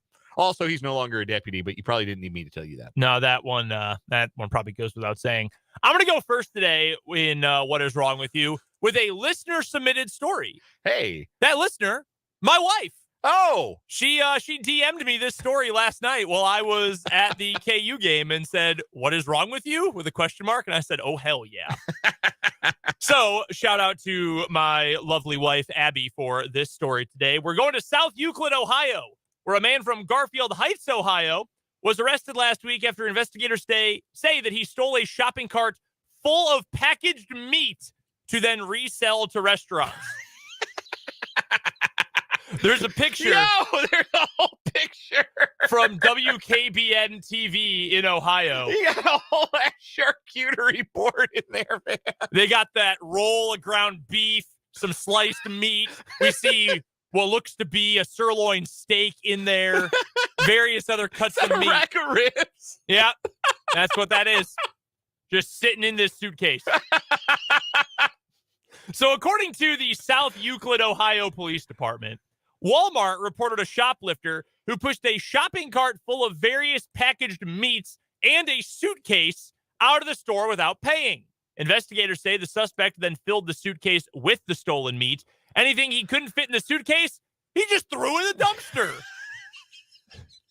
He said, I can't fit these cold cuts in there, into the trash. I've bitten off more than I can chew. He threw them in the dumpster. So, according to police, the man pushed the cart until its security feature locked its front wheel.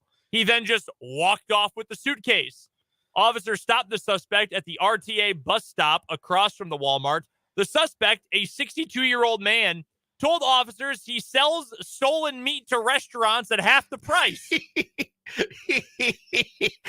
the Robin Hood of ribeye. Oh, my God. This has to win for that nickname alone. The man, however, did not name what restaurants he sold his stolen meat to. The man had several warrants out for his arrest, including 2 with the same police department. He was arrested and booked for theft. Here's the punchline at the very end of the joke for you. Investigators say this is the 70th time this man has been arrested. Have they all been for meat theft? I cannot imagine the same crime happened 70 times. There's no way he's not selling this to other restaurants. He walked in with a suitcase full of steaks to the Old Country buffet and like, hello, gentlemen. Like to do some business. We're going to post this picture. If you're watching on the YouTube stream, we're going to post this picture up right now so you can see it. And I think we gave a pretty fair description if you're listening on the Sports Voice of Kansas, 580 WIBW. It literally is just a suitcase that they recovered filled with meat. That's as simple as it can get. And we're going to post it up right now.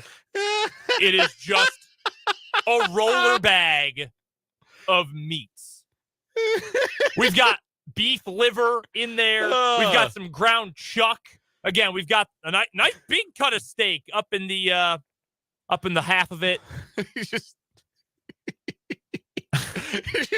rolling his satchel behind him to the Golden Corral, gentlemen. And they got to be like, God dang it, it's this guy again. He's gonna try and sell us He's gonna try and sell us meat. It's the meat guy. God, him again. He's like the guy who shows up, at the barbershop and he's got like everything bootleg, like coming to America. Opening up his coat, his trench coat. I got bootleg DVDs. You want to buy a watch? Guy, I got a Man Called Otto on DVD. Not even in Director's the stores cut. yet. You can't even see this at the IMAX yet. He's got that, but it's meat. He's the bootleg meat guy. Absolutely outrageous. The meat guy. Call your meat guy. The bootleg meat guy. How do you want to share mine today?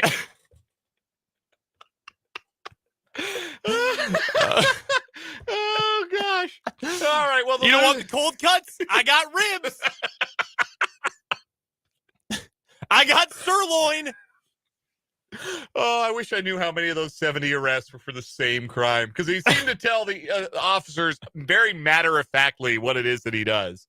So basically, I take meat from Walmart and I sell it to the neighborhood restaurants. There's this nice gentleman runs a Mexican restaurant down the street. I steal chorizo and I sell it to him for $2.50 a pound. That mom and pop breakfast joint, their steak and eggs, it's hot. It's all me. Okay, today's losing story. We go to Brevard County, Florida, where 2 men in a pickup truck were arrested in connection with multiple burglaries in Brevard County. 31-year-old Anthony Sosa and 36-year-old Chad Dulett were taken into custody Thursday and faced multiple charges of grand theft and burglary. The pickup was spotted Wednesday at several houses on Tropical Trail on Merritt Island, where the burglaries occurred. Jewelry worth thousands of dollars and a handgun were stolen from the home. What made the pickup truck really easy to spot is that it did not have a license plate on the back. What it had instead was a piece of cardboard that read "stolen tag." So we have had criminals who try and forge a license plate. They didn't even try that hard. No, they just wrote "stolen tag."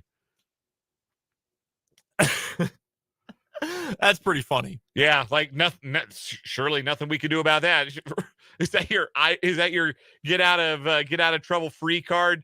You don't see a license plate, but it says "stolen tag." A little note: "On God, I'm on my way to the DMV right now."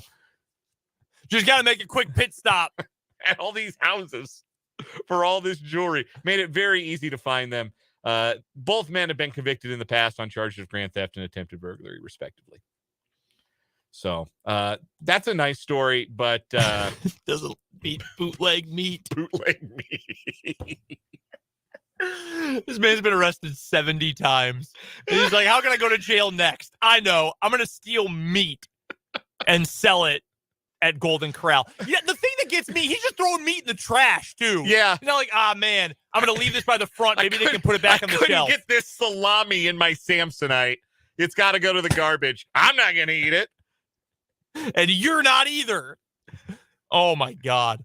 Does that beat the deputy theft from Monday? Obviously, yes. The Robin Hood of ribeye. That is a tremendous name for it, Dan.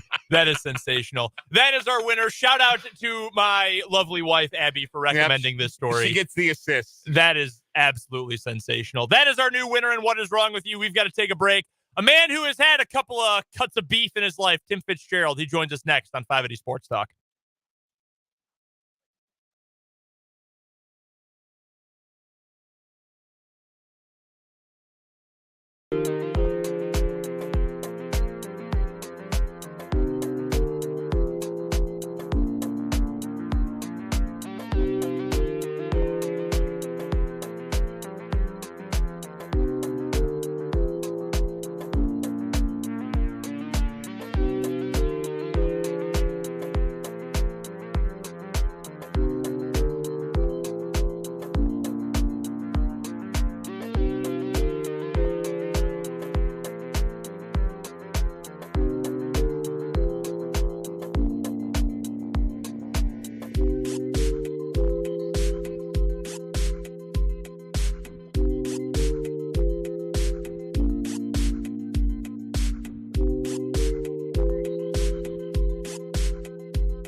Tim Fitzgerald, the publisher of GoPowerCat.com, joins us here on 580 Sports Talk as he does bottom of the 4 o'clock hour every Wednesday afternoon. You can find him on Twitter at Life of Fitz. And, of course, you can find his great work and his entire crew's great work over at GoPowerCat.com. It's part of the 24/7 Sports Network.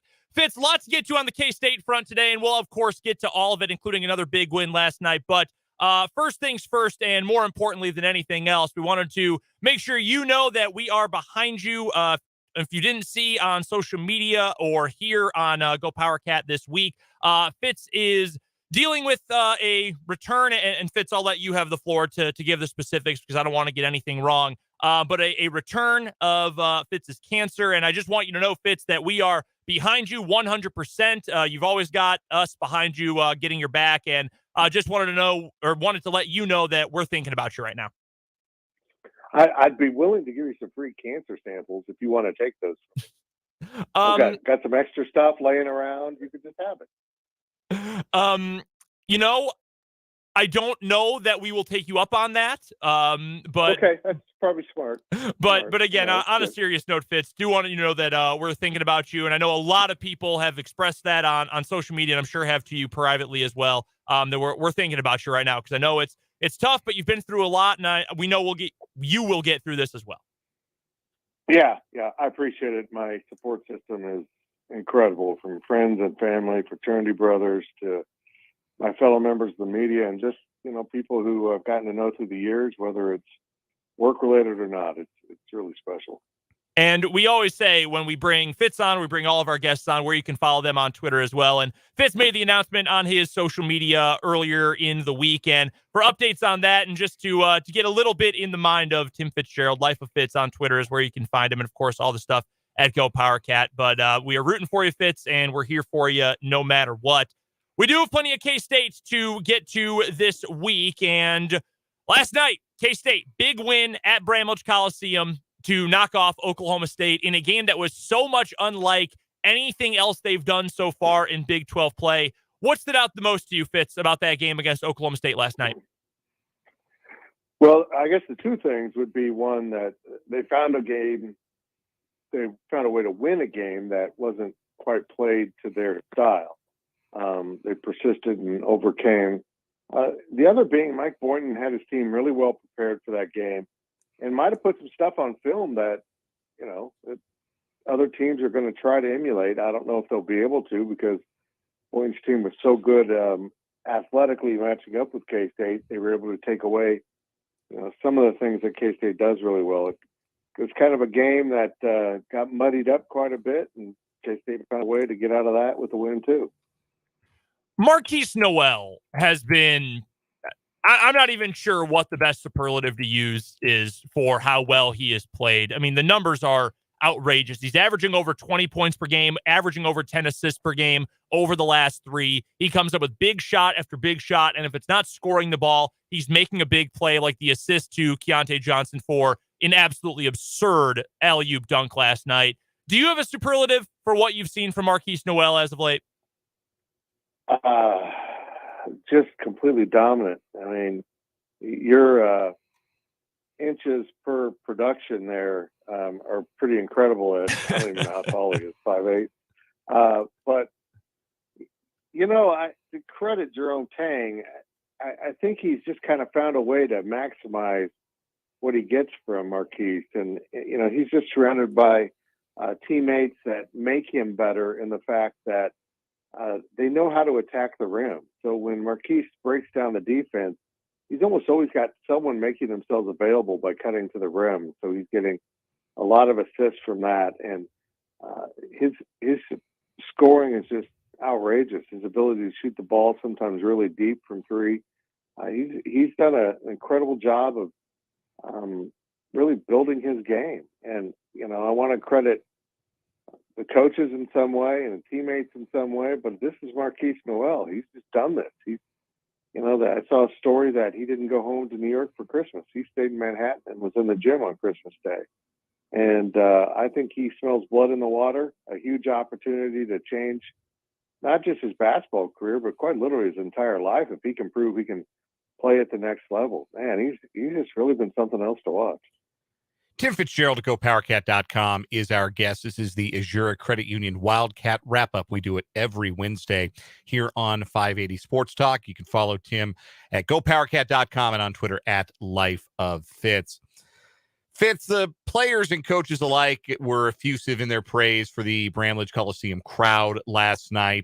It was a sellout, and they expect that the rest of the home schedule will be sold out at Bramlage Coliseum. And it's one thing, they've had weekend sellouts, and KU sells out whenever they play it. They can play it at 4 a.m. on a Wednesday, and that would sell out. But to have a 6 p.m. midweek tip-off sell out, and the crowd make the impact that it did last night. I'll defer to your broader depth of knowledge about Kansas State basketball and what it's been like to be in that building at its best, at its most intimidating. But did last night bring the old feeling back a little bit to the Octagon? Yeah, it did. It wasn't as rowdy early on as it got later, and that again is a credit to Oklahoma State. The way they played that game kind of took the crowd out, which was their advantage too. But it got going pretty good. Keep in mind the students are not on campus, so they sold a lot of extra GA tickets to get to that sellout. That's what they haven't done in the past. Selling out a game with the students not on campus, if it's not Kansas, has almost been impossible for Kansas State. Because in fairness to K-State, they don't have a metro area just down the road. You do it Iowa State, you do it Kansas, you do it Stillwater, you do other places. Their big metro areas are 2 hours away.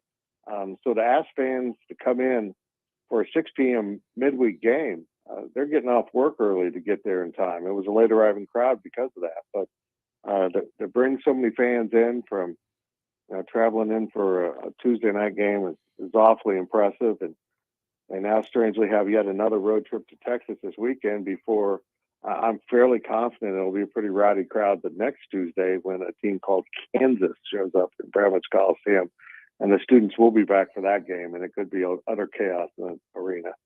And to that point, Fitz, about the KU State game coming up on Tuesday night, I'm trying to give fair treatment to years past. 2019 at Bramlage Coliseum, we all remember Cartier-Jara's dunk. That was all-time great kind of K-State highlight there. What is the comparison for the hype for that game? I know there's one in between now and next Tuesday, but the hype levels are already boiling over, it feels like, for both fan bases. Where does that stack up in terms of hype for a K-State basketball home game? You probably have to go back to the Frank Martin era, and I don't mean that as a shot at Bruce Weber in any way, but Bruce's teams would kind of get going as the season went. The 2 years they won the championship, it just feels like they never had definitive stretches like this where they've won 9 games in a row now.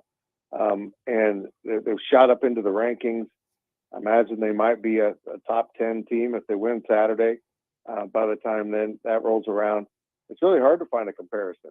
And this game seems a little earlier in the year than typical too. So, I'm a little disappointed it's a Tuesday game. I wish the Big 12 would put more effort into making sure KU, K-State are weekend games, but so be it. It's going to be a fun environment. And, if Kansas State can go down and win Saturday at TCU, which is no easy task with this TCU team, the magnitude of what this game could mean for K-State basketball next Tuesday is absolutely enormous. You could be off to a 6-0 start in the league and sitting up top after beating KU on your home floor. So it's a great opportunity. But boy, this league, you don't have a night off. Oklahoma State, Oklahoma, they both roll into Kansas last night and really push the hometown teams. And that just shows how the kind of depth this conference has, because those two teams are considered two of the worst in the Big 12, and they're not even close to giving.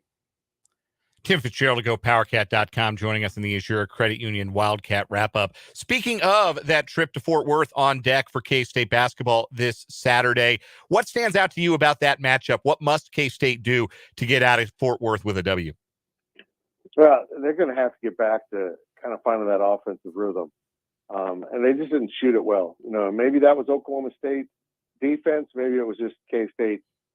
Keontae Johnson had some clean looks that just weren't even close early in that game.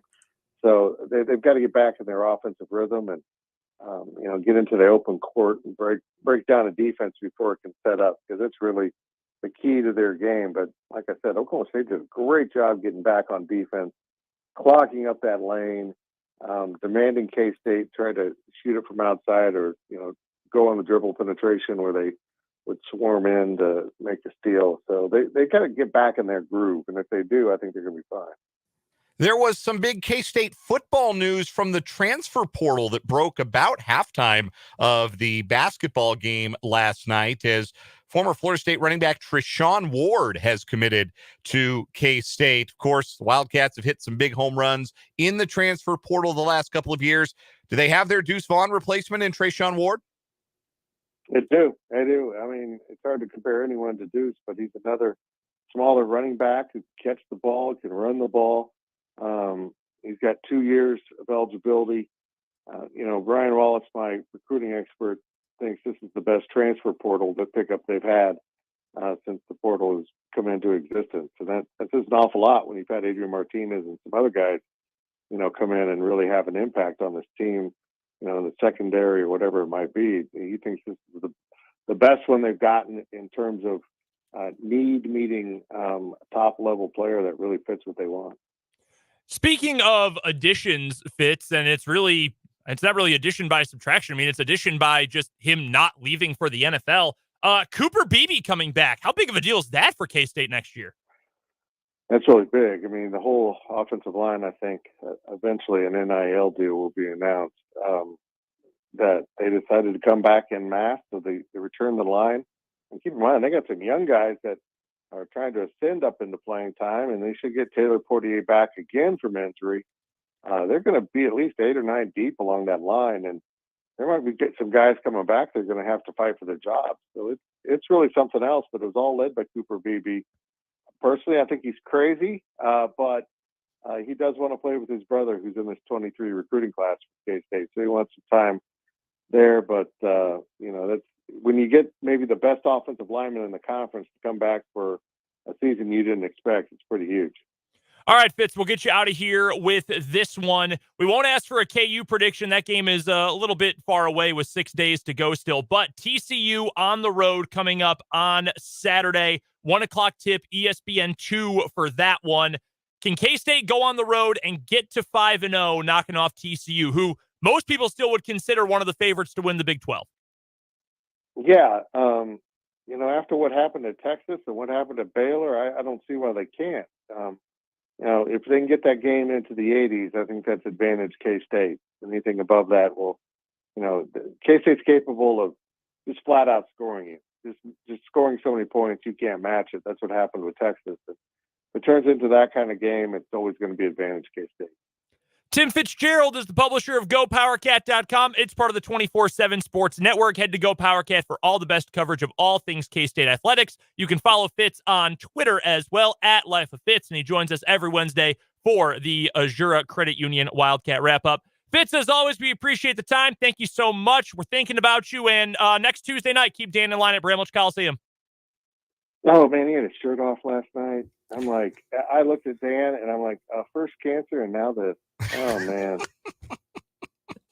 Fitz, we appreciate the time, man. Thank you. Good, boys. Thanks for the love and support. Appreciate it. And that is the best of the best. Tim Fitzgerald from GoPowerCat.com.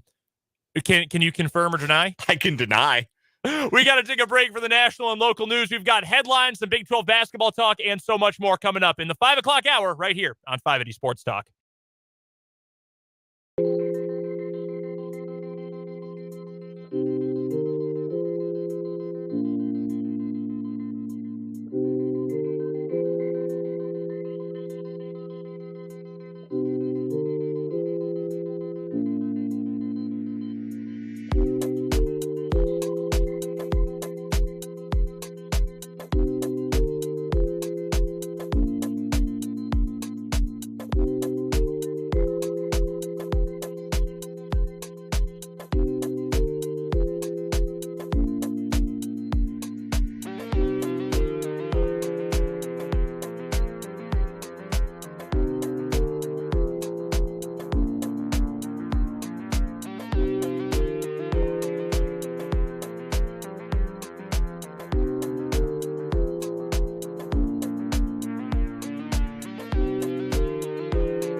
1 hour to go on 580 Sports Talk on this Wednesday afternoon. Brendan Dorzinski and Dan Lucero here with you. Thank you so much for spending some of your afternoon hours with us. We appreciate it oh so much.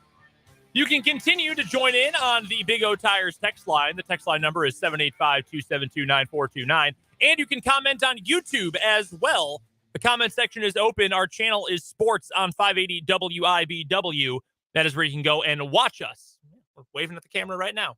Hello, everyone.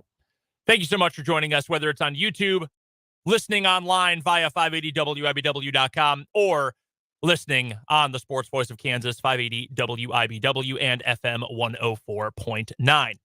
Coming up here in the 5 o'clock hour of the show, we've got our headlines here in just a moment. Another big night coming up in the Big 12 tonight as well. Texas versus TCU, Baylor versus West Virginia. By the way, we already talked all about KU and K-State. We only briefly mentioned the fact that Iowa State disemboweled Texas Tech last night. Yeah. Like, just ripped them to shreds. And it might be some soul-searching time for Mark Adams and Texas Tech. Yeah, it's panic time in Lubbock for this season to start 0-4 in the league. We have talked about how the hallmark of the Big 12 through this point has been how many close games there have been. And last night, even though they do not fit in the one-possession game or overtime bucket, both Oklahoma State, K-State, and Oklahoma KU were within a possession in the final minute or the final seconds of the game. Iowa State won that game by 34 points. They held Tech to 50, and they scored 84 on Texas Tech. Yeah, you score 84 on Texas Tech, you did something. Gabe Kalsher cannot miss right now. Just scalding hot. I think I said earlier this week, my hesitation with Iowa State is who's their go-to guy, who's their dude. Maybe it's Gabe Kalsher. Maybe it is. I've never thought he's all that great, but maybe he is the guy. Now, we'll find out. Big game for Iowa State coming up on Saturday against KU. So we'll talk more Big 12 basketball and much more coming up as this hour continues here on 580 Sports Talk. But right now, without further ado, let us get to our 580 Sports Talk headlines, brought to you as always by our good friends at Blue Dot of Kansas. And don't forget to ask our friends at Blue Dot about their peak performance safety check, when they will check your furnace, your AC, and your plumbing. All three of those, all together, once a year, all for just one low price. You can ask them about that and much more, and you can find them online at blue.kansas.com. First headline for me today, Dan, the first ever NFLPA Players All-Pro list came out today. So the NFLPA this year, for the first time, did a player-voted All-Pro list. And simply enough, as opposed to members of the Associated Press football writers voting for the award, the players decided, you know what? We want to vote for the award. And J.C. Treader, the president of the Players Association, put out a blog post on their website yesterday, the day before this was announced, in which they were saying, we want to determine who is really the best. In fact, that is the exact wording in the first paragraph of this post. Every active NFL player had the opportunity to cast their vote to decide who is really, bold, underlined, the best at each position. We compete against each other all season long, watching hours and hours of film week after week after week, yet we've never had an opportunity to truly use our expertise to select the best of us. We think it's important that players take the time to define ourselves because so far we have allowed everyone else to either pick or dilute our voices. For example, players only get a third of the vote for the Pro Bowl. The NFL Top 100 is widely considered to be something of a joke. This is the only list voted on exclusively by players in a way that makes the most sense for the game of football. So they had a couple of rules. Only active players get to vote. They get one vote, one ballot. If a player missed 5 or more games as of week 15 when they voted, they were ineligible. That is to ensure they are voting for the players who had the most impact this season. More on that in a moment. They cannot vote for themselves or their teammates, and they vote for the position group that they play in and line up against. So centers vote for center, nose tackle, interior defensive lineman, off-ball linebacker, things like that. So I appreciate the players list here. The fact that they tried to, get the positions more correct than the AP list does. Like the players list, they broke it down to interior defensive lineman, nose tackle, off-ball linebacker, edge rusher, positions that are actually accurate, not just outside linebacker. Outside linebacker nowadays means like 4 different things. That could be edge rusher. That could be off-ball linebacker. That could be, 4-3 linebacker is totally different than 3-4. The players got that part right, and I will give them credit for that. Here's their list of their all-pros. 4 Chiefs ended up making the list. Patrick Mahomes at quarterback, Travis Kelce at tight end, Chris Jones, interior defensive lineman, and Tommy Townsend at punter. Okay, interesting enough. Your wide receivers, Justin Jefferson, Devontae Adams, running back, Josh Jacobs, and they voted for a fullback. Sure, Kyle Juszczyk. Trent Williams, Joel Bitonio, Lane Johnson, Zach Martin, and Jason Kelce all were voted in as your offensive linemen. Defensively, along with Chris Jones, Aaron Donald on the interior of the D-line. He only got picked because he missed 7 games for the year, but had not missed more than 5 by week 15. Mm-hmm. Thus, he was still eligible to be voted on. And he was awesome when he did play. That is true. Nick Bosa and Myles Garrett, your edge rushers, Dexter Lawrence, your nose tackle, Roquan Smith and Fred Warner, your other linebackers, LOL Bears. Safeties are Derwin James and Minkah Fitzpatrick. Cornerbacks, Darius Slay had a good year, and Patrick Surtain II of the Broncos. Your specialists, as I mentioned, Tommy Townsend, Jason Myers of the Seahawks, your kicker. Kavontae Turpin, punt returner, Cordero Patterson, kick returner. Morgan Cox of the Titans, long snapper, James Winchester snubbed, obviously. And then Jeremy Reeves of the Commanders and Justin Hardy of the Jets. Those were your special teams specialists who made the list. Initial thoughts on this grouping?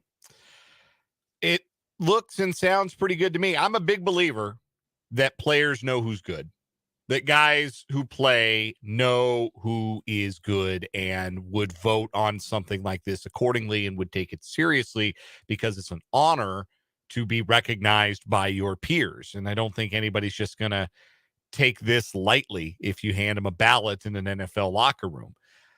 So I didn't really have any, strong objections to it. There are a lot of guys who, you maybe could have argued for at certain positions that just don't have the reputation that other guys do. But I don't have a problem with this. I think it's actually kind of a neat thing. I'm glad the NFL did it. They will still do the AP All-Pro coming up sometime within the next couple of weeks. I believe they will announce that. There's only one, and I have a bias for this one, and I will admit that. There's only one on this list that I think is truly ridiculous.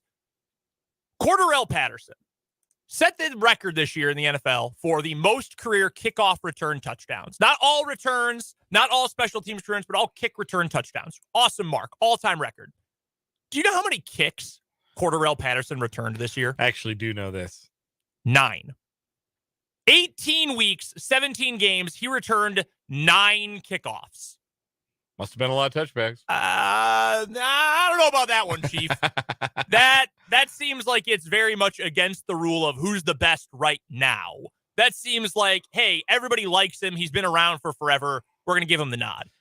The one they should have gone with is Keyshawn Nixon of the Packers, who didn't even start returning kicks until midseason and led the NFL in kick return yardage and had a touchdown.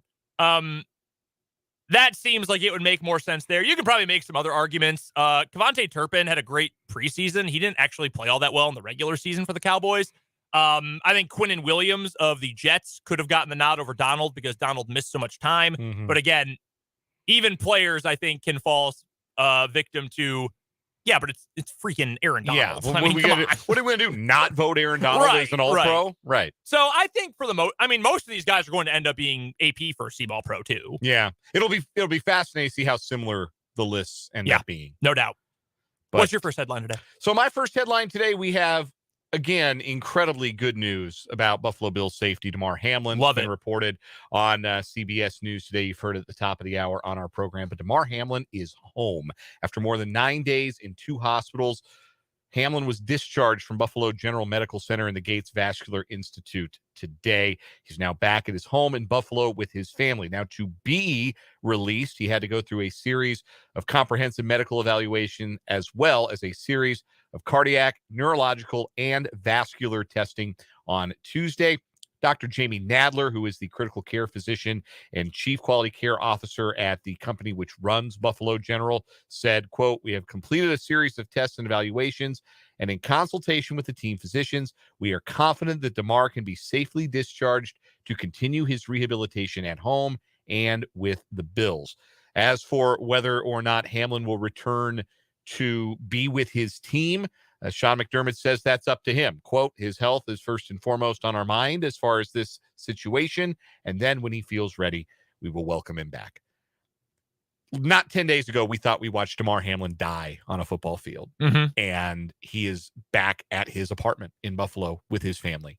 And it is just remarkable. It is a triumph for Damar. It is a triumph for all of the medical personnel who attended to him over the last 9 days in those 2 hospitals, the one in Buffalo and the one in Cincinnati. And of course, it is a triumph for those first responders who administered CPR and the AED that were needed to save his life. And the fact that he is now back home, again, it just keeps being the best possible outcome, to the point where, you know, obviously his football future is still secondary at this point to just his future as having a normal life. But the more that feels possible, the more it also feels possible that maybe we'll see Damar Hamlin on NFL field again. And what a great day that would be. That'd be an incredible day. You know, I said this earlier that sometimes I'm at a loss for words. Like, I just don't know what word fits perfectly for a situation, which is hard for me to do because I'm very loquacious, not always in a good way. And this situation is like that. Like, how do you even, you know, great, amazing, awesome, you know, divine, possibly, if that's your belief structure. I mean, it's just it is unbelievable that we are at this point that I don't think that's overkill. Like, we really thought he might have died on the field. Like, the whole world, again, I don't think you can really put into perspective, like, so much of the United States of America was watching that game and watched him go through this. It is incredible to be at this point that the training and medical staff were able to help him. Again, he said this the other day, man, 20 more seconds and this might be a much more tragic story. I mean, the fact, and Denny Kellington, I know, is the trainer who first administered CPR that helped revive Damar Hamlin, but so many people for the Cincinnati team, the Buffalo team of medical professionals who helped him stay alive on the field, get him to the University of Cincinnati Medical Center.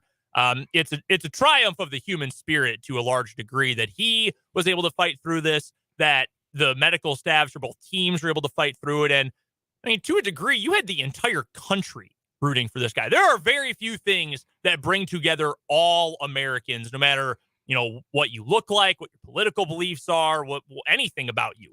The whole country was rooting for this dude. I mean, that is, and still is, absolutely still is. And, you know, you thought it was loud when Nyheim Hines returned that kickoff in Buffalo for the touchdown to open up the game in Week 18. Imagine the first time they announced him running out onto the field for Buffalo next year or 2024. Or, I mean, hell, if he could ever play again, just when he walks out on the field and he gets to say hello to the people who, you know, donated a lot of money to his charity and were pulling for him. It is a human triumph, really. That's absolutely incredible. Very happy for him and for his family, too. Next headline for me on our 580 Sports Talk headlines, brought to you by Blue Dot of Kansas. The final USA Today coaches poll of the year is out in college football. Have you seen the poll yet? I have not. Where would you guess K-State finishes the year? This is the coaches again, not the AP. Okay, so they were what? They were 9th going in. They were 9th going in. I'll say 14th. You are spot on. They finished 14th in the poll. So your top 10, number 1, obviously Georgia. TCU 2nd, Michigan, Ohio State 3 and 4. Alabama rounds out the top 5. Tennessee, Penn State, Washington 6 through 8. Tulane, number 9, roll wave. And then Florida State comes in number 10. Other notables, Utah, after losing in the Rose Bowl for the second year in a row, they come in 11th. USC, 13th. Troy, the next highest G5 team, they were 20th. And Texas, 25th. They fell 4 spots in the final ranking. So all 4 losses for K-State to top 25 teams. Pretty good. Pretty darn good for K-State. I also, in front of me right now, have the final results for every coach who voted in the poll. I can tell you Lance Leipold of KU, he voted for K-State a little higher. He had them 12th. Okay. Chris Kleiman, understandably, well, we should put air quotes around all these coach names. Chris Kleiman voted K-State 10th. I think that is certainly understandable. The highest vote for K-State in the poll was 7th. I'm double checking right now. No one had them higher. 7th. Kansas guy Dave Doran voted for K-State 7th in the poll. I don't know who would have voted them lowest. I'm not sure if anyone had them unranked. I can't see that, but I think that's probably fair for K-State. 10-4, but you won your conference. You beat a team that played for the national championship. You're the only team up until the title game that beat TCU. Yeah. 10 win overall. I think, anywhere from 12th to 15th is probably fair. Yeah, feels about right. Again, the coaches' polls sometimes are not actually filled out by the coaches. This is not an exercise in knowing ball. No. In the same way like the Players All-Pro might be. The lowest rating for TCU, they were picked 5th by a couple of different voters.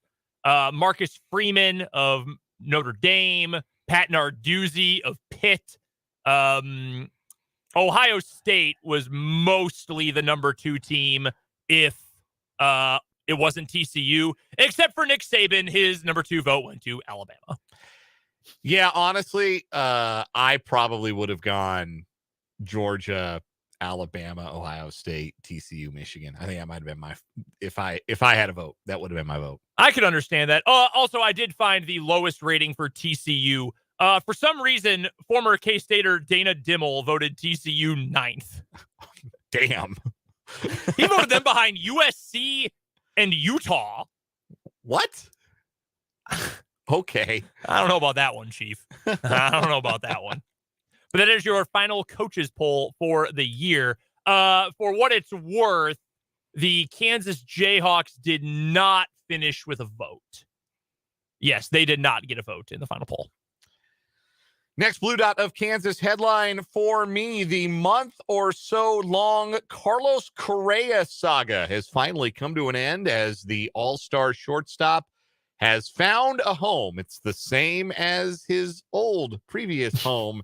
Carlos Correa, after signing contracts or agreeing to terms on contracts with both the San Francisco Giants and the New York Mets before worries about his surgically repaired right ankle squashed both deals, today made it official with the Minnesota Twins, the same team that signed him to a contract before last season, agreeing and getting the signature on a 6-year, $200 million contract, which could max out at up to $270 million over 10 seasons with health and performance-related incentives.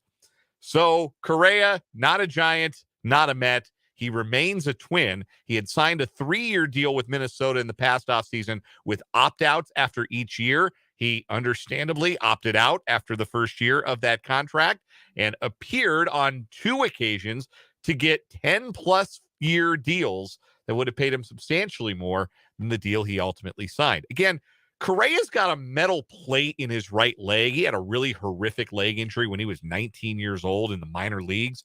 And towards the end of last season, had a kind of freaky injury. It actually happened against the Royals. It was a tag play at a base. And after the game, Correa said that he could almost feel the metal plate vibrating in his leg. Ugh. So these metal plates that get put into people, rods and plates to help surgically repaired body parts, they've got expiration dates on them, and there exists a pretty real possibility that Correa may need another surgery down the line. And apparently that possibility is real enough that it scared off 2 teams, but the Twins swooped in and are able to retain the services of an all-star caliber shortstop, which, listen, the American League Central, not exactly full of teams that have dramatically improved themselves this offseason. And I guess you can argue that the Twins really haven't improved themselves either because they just brought back a guy they had last year. At the same time, they get Carlos Correa, who's a pretty great player. Yeah. And that's as good a signing as any team in the American League Central has made this year.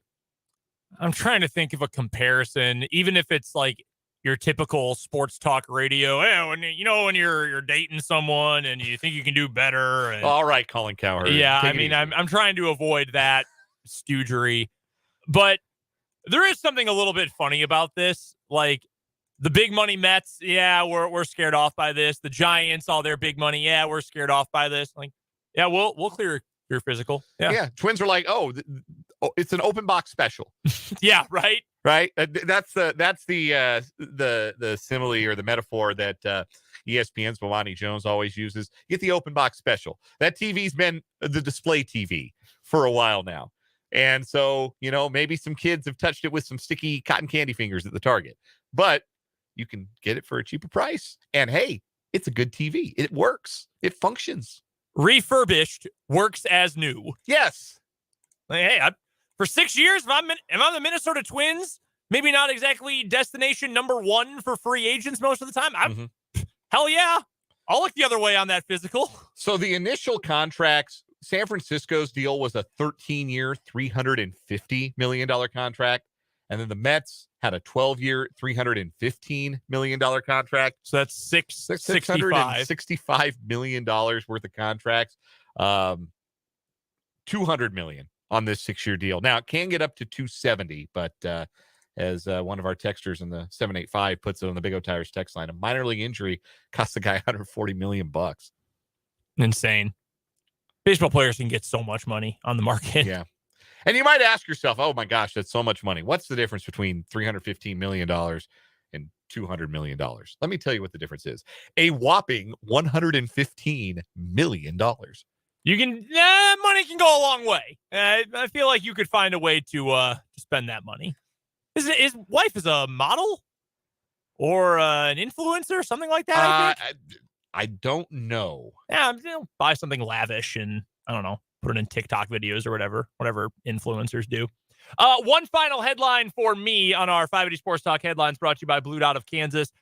Just breaking now. This was rumored this morning, but has just been made official as of now. The New York Jets are mutually parting ways with offensive coordinator Mike LaFleur, who led the Jets offense to 17.4 points per game this year. That was 29th in the NFL. And when I tell you that I am terrified, let me tell you, I am terrified of where he is heading next.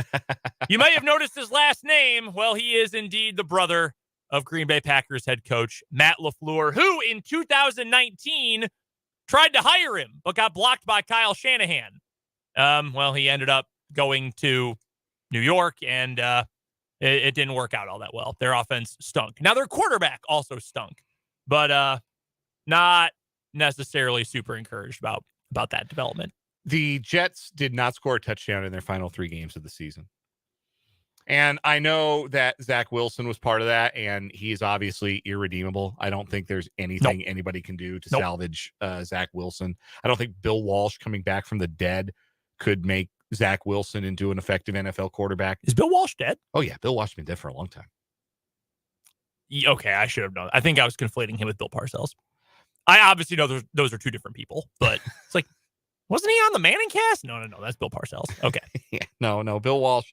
Bill Walsh has left us some time ago, but I know that's part of the reason. But like, they just looked like a total wreck, and they have again a playoff ready defense, and they have some really enticing skill talent. Garrett Wilson was awesome as a rookie. Breece Hall was great as a rookie until he got hurt. Hopefully he can come back. And I mean, if those are building blocks or your skill guys for next year, you're in a really good spot if you get the right quarterback and somebody who can put those pieces together. And I don't know who the quarterback is going to be. We've talked about that a little bit earlier on, and there'll be plenty of time for that kind of speculation in the offseason. But clearly they felt like LaFleur wasn't the guy to put the pieces together. By the way, real quick, notes on the coaching carousel going on right now. Frank Reich interviewed with the Carolina Panthers today. He spent 1 season as a backup quarterback in Carolina. Additionally, it's been floating around all over Twitter today prior to the 2019 draft. Sean Payton was a guest on NFL Network during their coverage of the NFL Draft Combine, and he was just gushing about Kyler Murray and how much he loved Kyler Murray. And Rich Eisen was like, "Oh, you've coached a short person quarterback before. What's it like? Do you like Kyler Murray?" And Sean Payton was like, "I love this dude. He is incredible," and just slobbering all over him. Maybe there's a connection there. Maybe. Could be. Your guy, Benjamin Albright from Denver, tweeted that he's heard that Sean Payton might wait a year, which means it's a guarantee he will be coaching next season. If you know anything about Ben Albright. Yeah. It's my good pal. Yeah, your good friend. My good pal, Twitter pal, Ben Albright. A valid question from the Big O Tires text line before we go to break. If the Green Bay Packers try and hire Mike LaFleur, don't you have an ownership veto? You know, it is unfortunate. I don't. My list of benefits of being an owner include these two most important things. One, slightly less important, you get to go to the shareholders meeting. Does everyone agree that we're going to, fundraise this, or we're going to do this, or hey, are we going to change the shade of gold? Okay, everybody voted no. All right, thanks for coming to Lambeau Field for the meeting. Most importantly, I get to tell you that I'm the owner of an NFL team. That is the most important part of being an owner of the Green Bay Packers, is I get to say that I'm an owner of the Green Bay Packers. That's why anybody does it. There's an episode of It's Always Sunny in Philadelphia where Dennis says he wants the illusion of power. Well, the real power, you get responsibility. I don't want that bleep. I want the illusion of power. That's essentially owning a share of the Green Bay Packers. I want the illusion of power. That will do it for our 580 Sports Talk headlines. They are brought to you, as always, by our good friends at Blue Dot of Kansas. You can visit them online at blue.kansas.com. By the way, one quick note, not sports related, but just life related, from our guy Mark in the YouTube comments. 100% true. Can't say this enough in the wake of the DeMar Hamlin situation. Everybody should take CPR classes and be CPR certified, because you never know when it might come in handy. I know for a lot of parents, they are either recommended or straight up told, go get it done so you can do it for your children. Very good skill to have. If you're not certified, definitely something to consider. All right, with that, we've got to get to a commercial break. We'll come back, talk some Big 12 hoops here on 580 Sports Talk.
Back on 580 Sports Talk, Brendan and Dan here with you, finishing up this Wednesday afternoon, 5:36 here on the program. How about this from the college sports world? This was just reported and just released by the NCAA. They've updated their guidelines for players who are transferring a second time. So the first transfer is still, you can go, you can play right away. There's no issue with it. But the second transfer, if you want to go to a third school or beyond that, a fourth school, etc., and the Eric Stevenson rule, if you will, or was it Jose Perez, the transfer from Manhattan to West Virginia? Yeah. He had his waiver denied, trying to get to his fourth school for this year. So the new guidelines for a second or third beyond transfer, the player must have demonstrated a physical injury or illness or mental health condition that necessitated a transfer, i.e. it includes supporting documentation, care plans, proximity to a support system, etc., or exigent circumstances that clearly necessitate a student athlete's immediate departure, such as physical assault or abuse or sexual assault unrelated to the student athlete's athletics participation, things including lack of playing time or position presence or academic preferences should not warrant waiver relief. That last part there about academic preferences, I know that could be abused, like just horribly, like, oh yeah, I need to leave because I can't take underwater basket weaving at Ohio State and I have to go to Alabama instead, and I should get a waiver for that. Like, that would obviously be abused, but it does kind of, scream in the face of their student athletes, student to say, yeah, academics don't matter, right? Like, that's not really a great So look. this doesn't mean that athletes can't transfer a second time. It just makes it unlikely that they will be, or less likely that they will be able to play right away if they do. Which, I don't know. I don't know how. Part of me still says, like, I don't really care. And everyone's like, oh, it's free agency. Like, well, I mean, in theory, you could transfer to 4 different colleges as a student. You've been getting free labor for years. And now that they got a little power, you want to take it away from them. You want to take it back. I do understand the complaints that, like, it's hard to really, get to know players or to really appreciate certain players, and it's hard to keep up with it. I do understand that complaint, and I think it's fair. But I also think that that's not something that should outweigh the free movement. And I know everybody disagrees with it. It's been disagreed for a long time. Yeah, my 2 thoughts on that are, number 1, people are going to adjust to that. People will get used to the way it is now. And number 2, I think that the way it is now is going to look very different once we are outside of the scope of influence of the COVID year. Because I think the COVID year, or years, really, it was 2 years. It was a year that got disrupted. It was a year that there were no spring sports. So 2020 and then really 2021 as well. But that changed recruiting to the extent that you maybe didn't get to go see the place you were committing to. You didn't get to spend as much time. You didn't get the same experience that people before and people since have really gotten. And things have changed and are in the process of kind of reshaping right now. But I think that you have a lot of athletes who've been recruited or who have gone places these last handful of years that maybe they would not have ended up if things had been a little bit more normal in the world around their recruiting process or around their transfer process.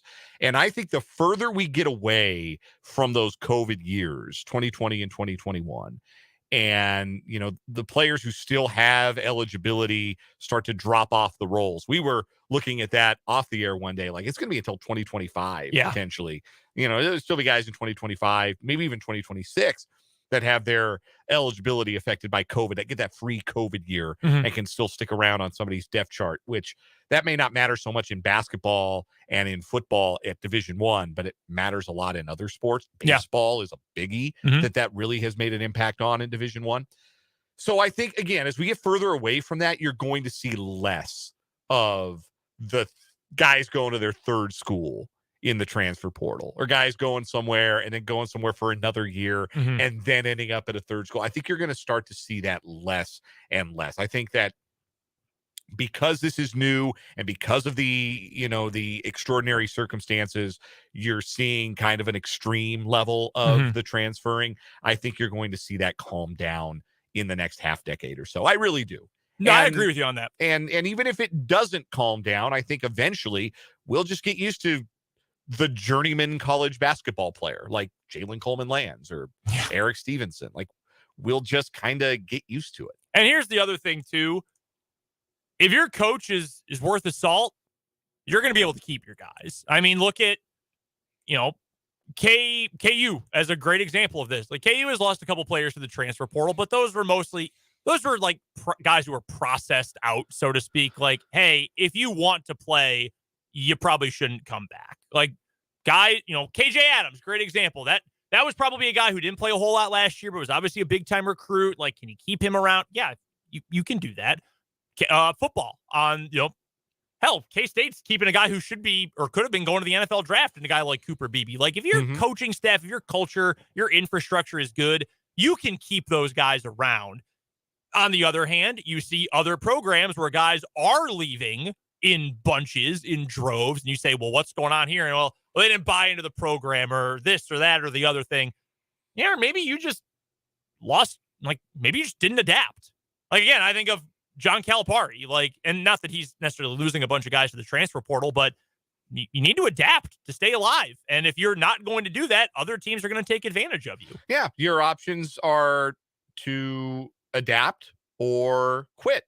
Like, those are your options. And there are a lot of coaches, a lot of real famous ones that have kind of walked away from the game. And I think we're going to see more decide to do that. Like, I don't think it's an accident that Jim Harbaugh is really seriously considering leaving for the NFL again. Yep. Like, obviously we've seen in college basketball a generation of coaches walk away. And I think it's in part because it is now a job where you got to recruit your own players. And that is different. But you either adapt to it and you adjust and you find ways to succeed, and your university and your athletic department find the new ways that you have to commit financially to these young men and women, or you get pounded and you walk away. Real quick, speaking of John Calipari, you think this is it for him at Kentucky? You see, they kicked a guy out of Rupp Arena with a sign that said, please go to Texas last night. Man, he's making what, $9 million, $10 million a year? Like, he can handle a little ribbing from the crowd. It's going to get ugly this year. It's already started. Like, they were 20-point favorites last night. They were bigger favorites last night against South Carolina than they were against St. Peter's, a 15 seed in the NCAA tournament. And they lost both games, by the way. They've got enough talent, and talent wins a lot of games, that it would not be a surprise if they turn it around, win a game or two in the tournament, and keep the Wolves at the door. I just don't see that happening right now. This feels like an end is coming, and it might be time. It just might be time. That's a hard job. Calipari's done it at a high level for a long time, and maybe this is his sign that, hey, if I'm going to keep doing this, I need to adapt, and maybe that adaptation needs to happen somewhere that is not here. Is it going to be Texas? I don't know about that, but it could be.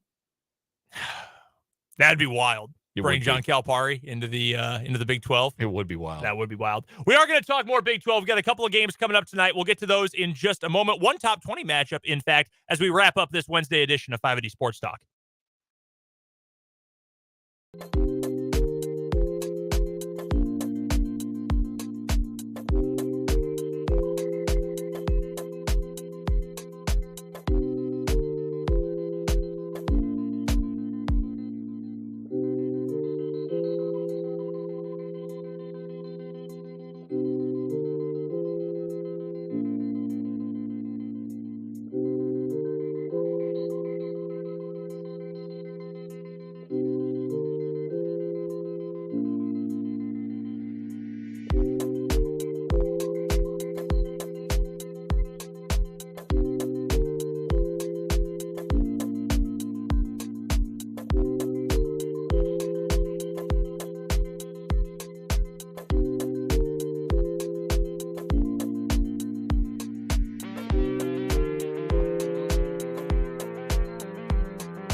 Obviously, the big stories for us in the Big 12 last night were KU's big comeback and K-State holding off Oklahoma State to both remain 4-0 in the league. Iowa State also still 4-0.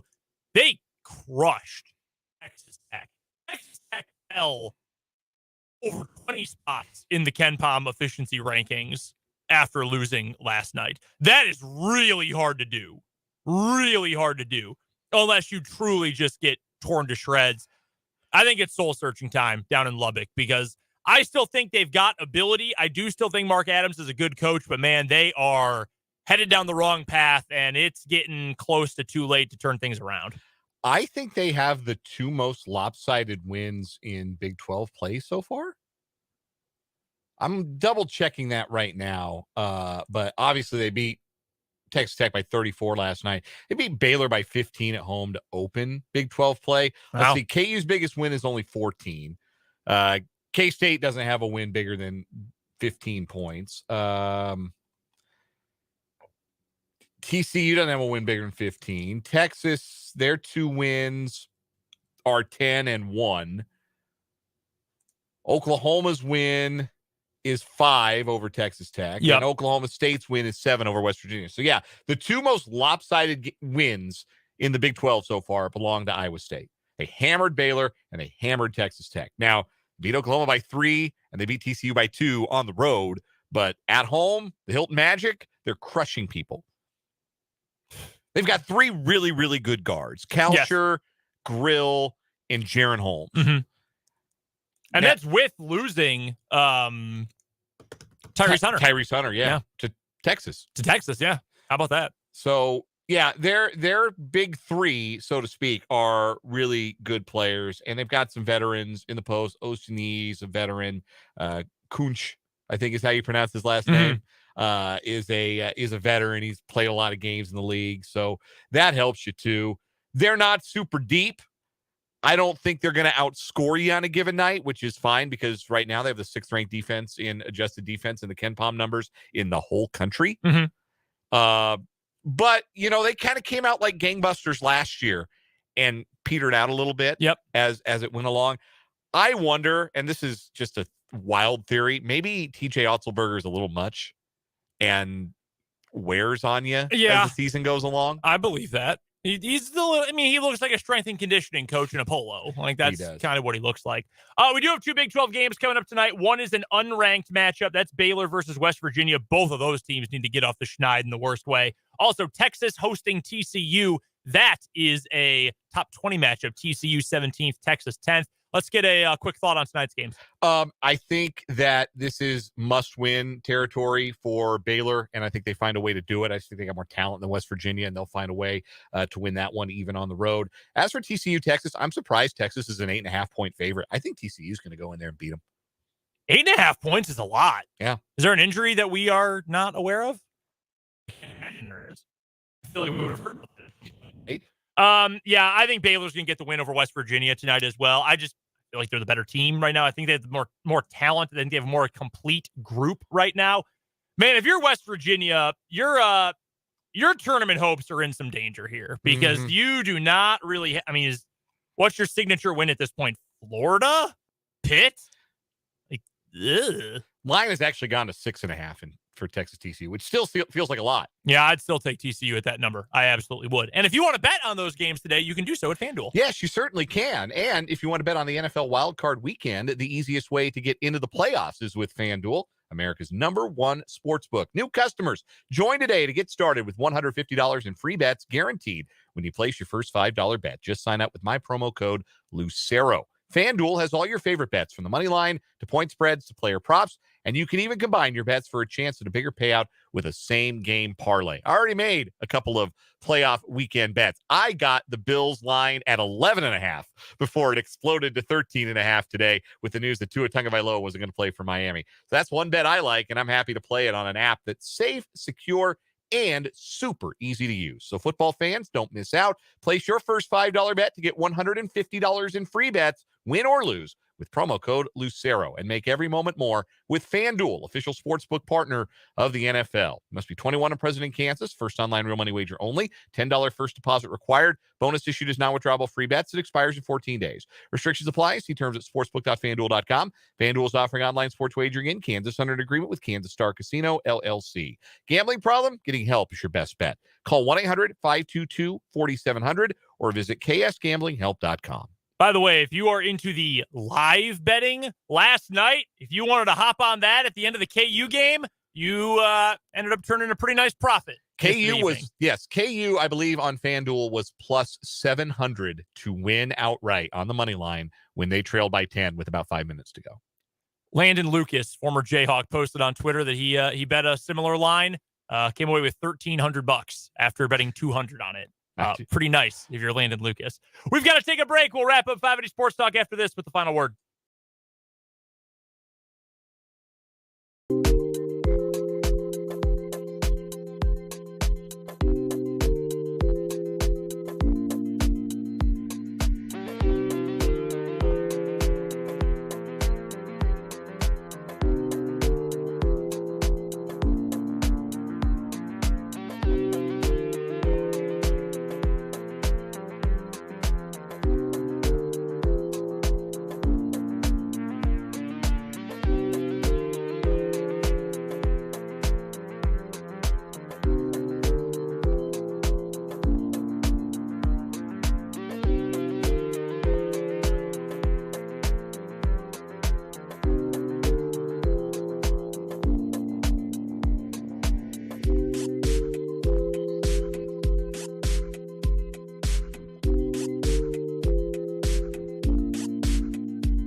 Wrapping up 580 Sports Talk with a quick final word before we get out of here for some K-State women's basketball. The Midi Cats taking on number 15 Iowa State tonight. Coverage begins as soon as we're off the air. So before we get there, a quick final word, Dan.